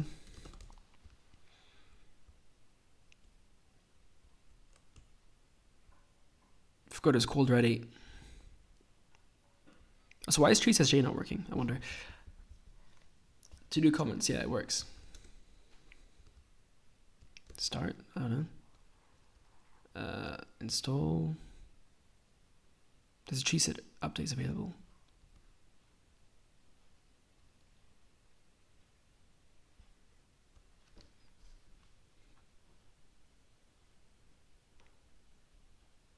Was updated. Mason is edited.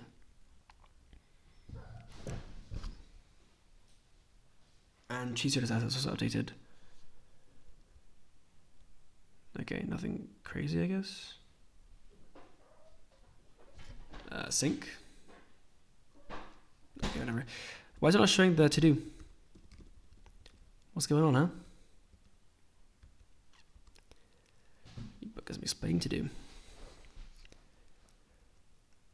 How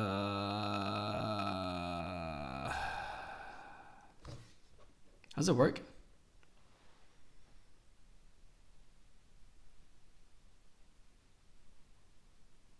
Followed by a colon. Okay, so it would be to do.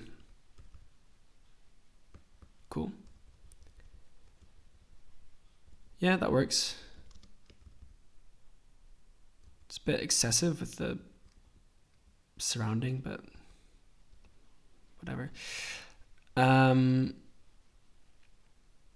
And you can add your own custom ones, right? Yeah, you can. Okay, so you got like note as well. Yep. Performance. Whoa, whoa, whoa. I mean, realistically, you don't use some of these often. Hack. It's funny.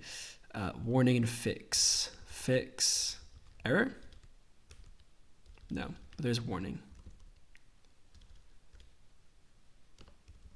Cool, I like it. Makes someone stand out more, which is usually what you want. Nice plugin. Okay.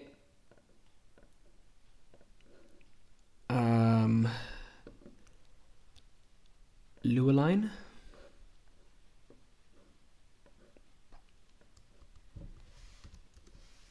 The fuck?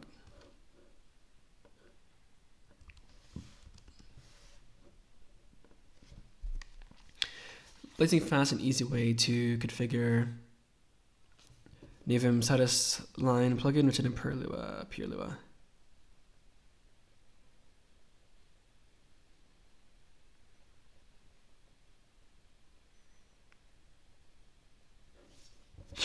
Okay, mine looks like what? Mine doesn't even look like anything.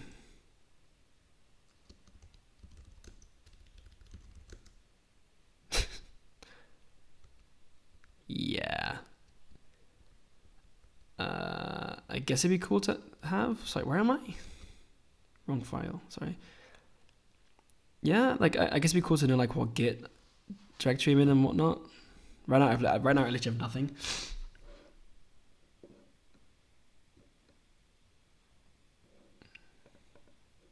This is their config for it.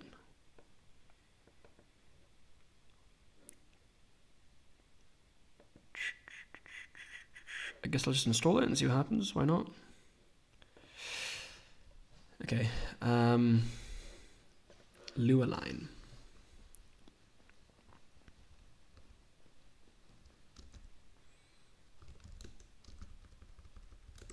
Fuck's sake. Lua line.lua.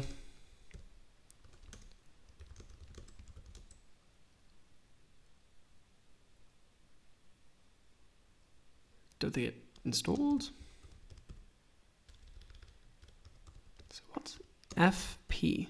Why does it enter P when I do that? What? That's really weird. I don't know why it does that. Got a bug already. Why is it not working?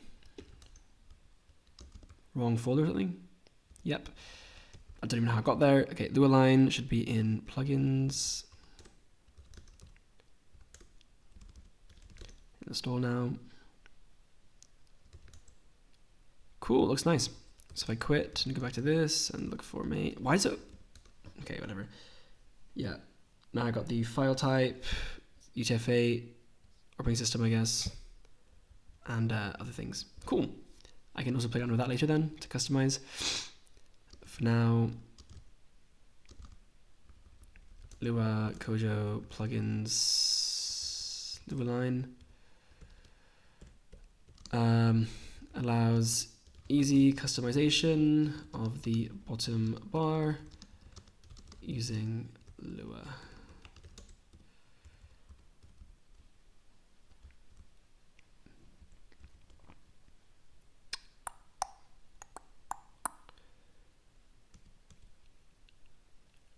File type, file format.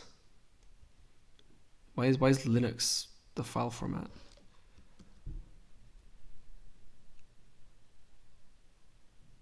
Who knows? But there are other options here as well.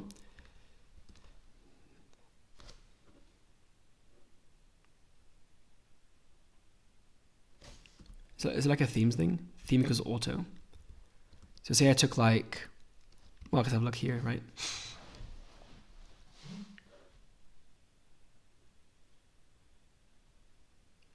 What is the default one? It doesn't say, does it?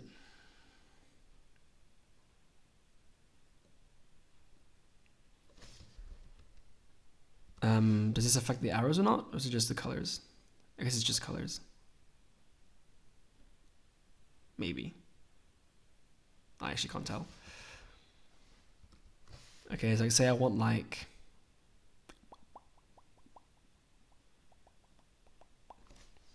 pale night or something. I don't know.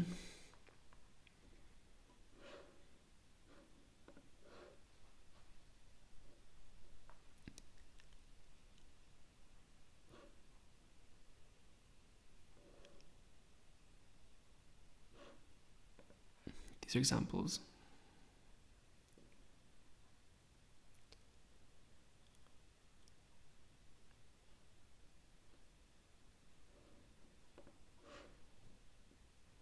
Okay.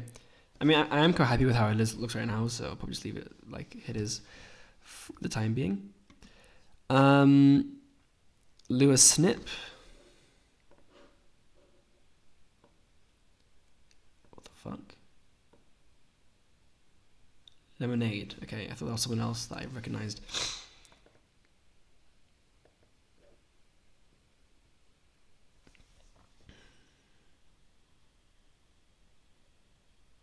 What's a snippet engine?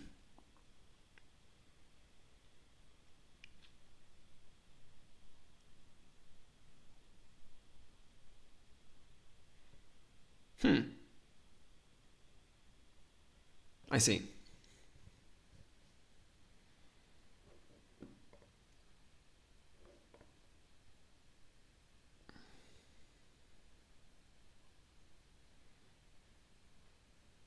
Yeah, I'm good for that. Didn't we use Java, bruh? Mini move. What's that?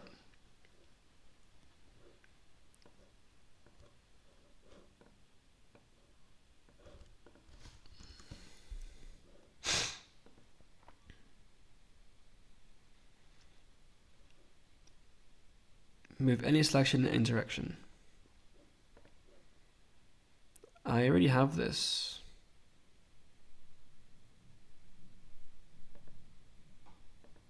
I can also indent it.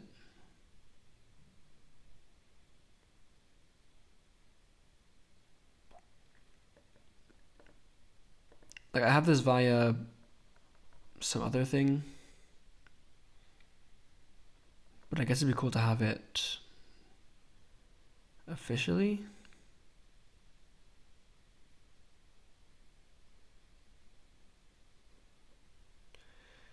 I'll leave it for now. I'm not itching for it. Neovim comp.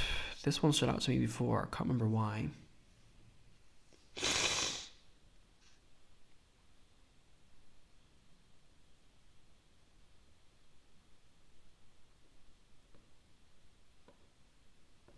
Yeah, no idea what it does.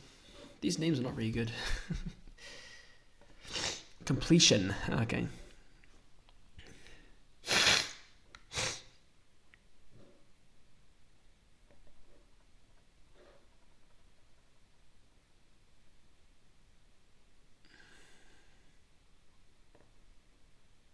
Yeah, that seems pretty useful.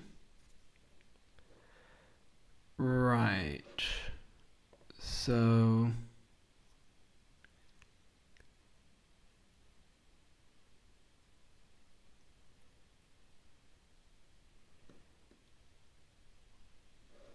let's see if this will work if I just install it.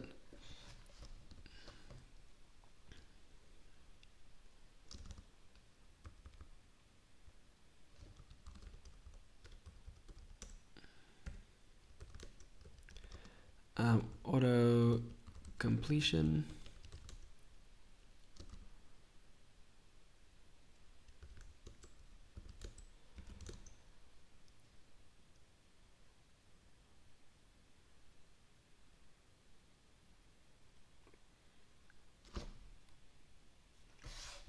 Loosenip takes a while to install, it seems. But okay, no issues there.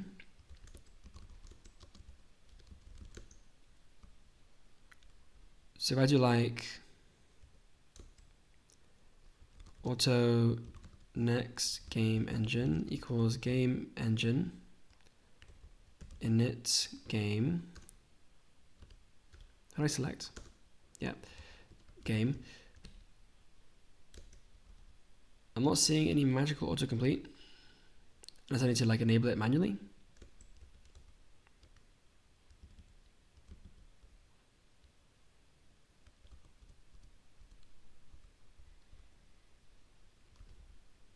What the hell?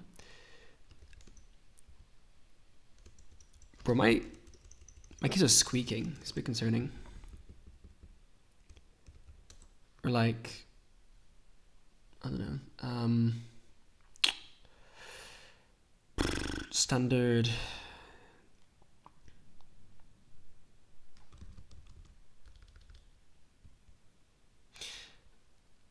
Yeah, I'm not getting the auto completion.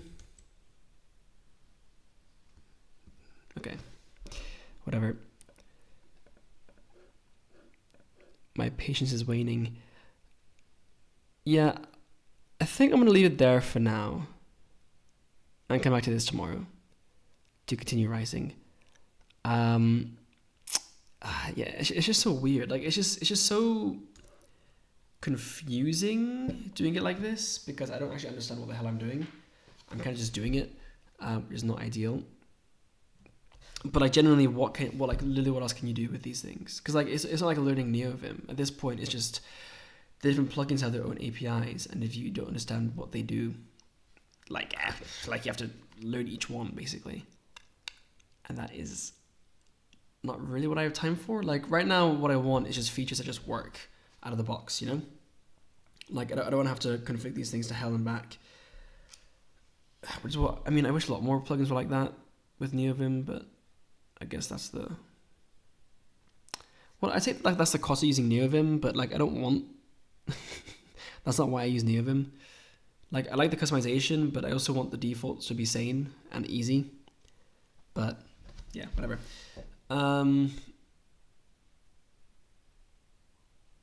But dang, I got my LSP working. That's pretty cool. Auto completion will be pretty important for the LSP to be like really useful. But just having the errors in line, it makes things so much easier because I don't have to fucking compile over and over again. So having the auto completion would also mean that I don't need to look up APIs every time I want to use like a function or something in a library. So that's good. Yeah. So I mean, I took notes, right? I said I want an LSP. I said I want an LSP. Check. LSP auto completion. Now, fixed tree sitter. Still need to do that. Debug integration. Look at DAP. GUI version. Answer is no. Quick build run test. Okay, so like I don't really have any of these then, but I got the LSP working. So there's that. I will be watching this video on DAP probably by TJ, or something else. Maybe this guy actually, because he's actually really good. Actually, yeah. I'll probably watch this guy. Before that, let's watch this video. A blast from the past. Emacs calling back.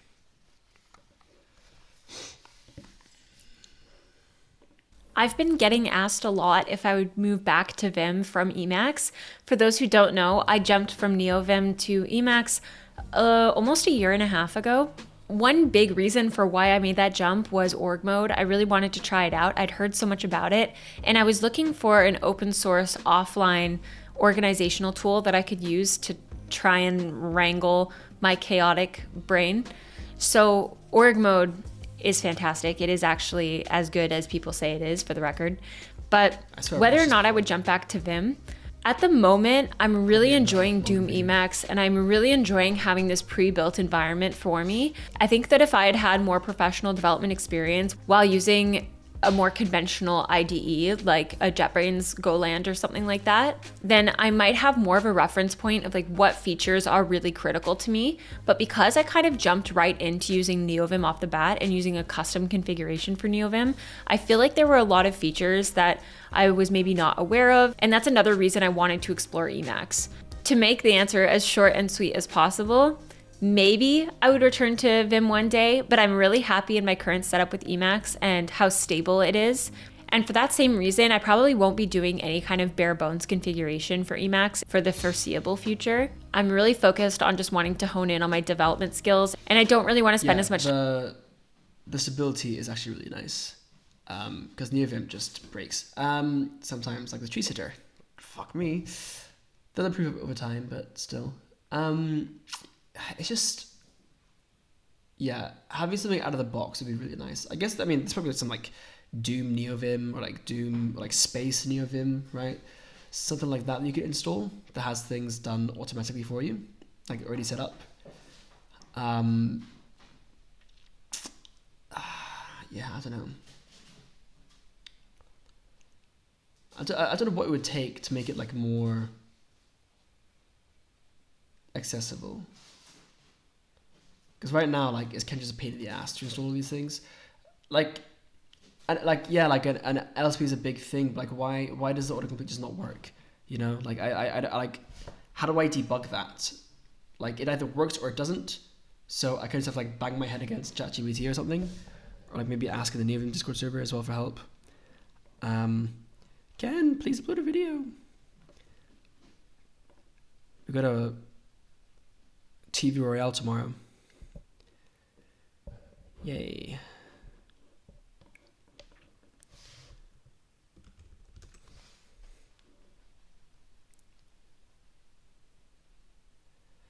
My God, no Ken video in over 24 hours. This is my 9/11. Yep. So yeah. I don't know, dude. Like, it's nice to have control over all these things, but the boilerplate to get set up is not that nice. Like, what you want is just you install it easily, and then you have your defaults, and then you can customize it. That's what you kind of want. You don't want to have to build things from the ground up just to later be able to customize them. Ideally. Having fun in there? Man. So, yeah, tomorrow I'll be back on this. I don't want to leave it this time. Like, because like a few months ago when I first installed Neovim, the reason I didn't set up any of this stuff was because I tried like using maces and stuff, but I just couldn't figure it out, so I just left it. And I want to actually complete it this time. I want to have all my tools set up before I keep using Neovim. I don't want to use a half-baked thing, because at that point I might as well just like switch to. The thing is though, like, well, I guess switch to like a pre-configurated Neovim, which I probably should have done anyway, but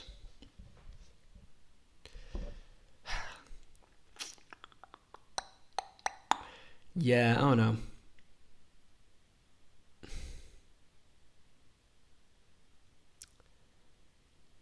Like, take like VS Code, right? Where you just install an extension by just clicking download and it's installed and it works, you know? That's what you kind of want. I'm surprised Neovim doesn't have something that's more like that. Like, just like the boilerplate for some of these plugins is a lot more than I would like.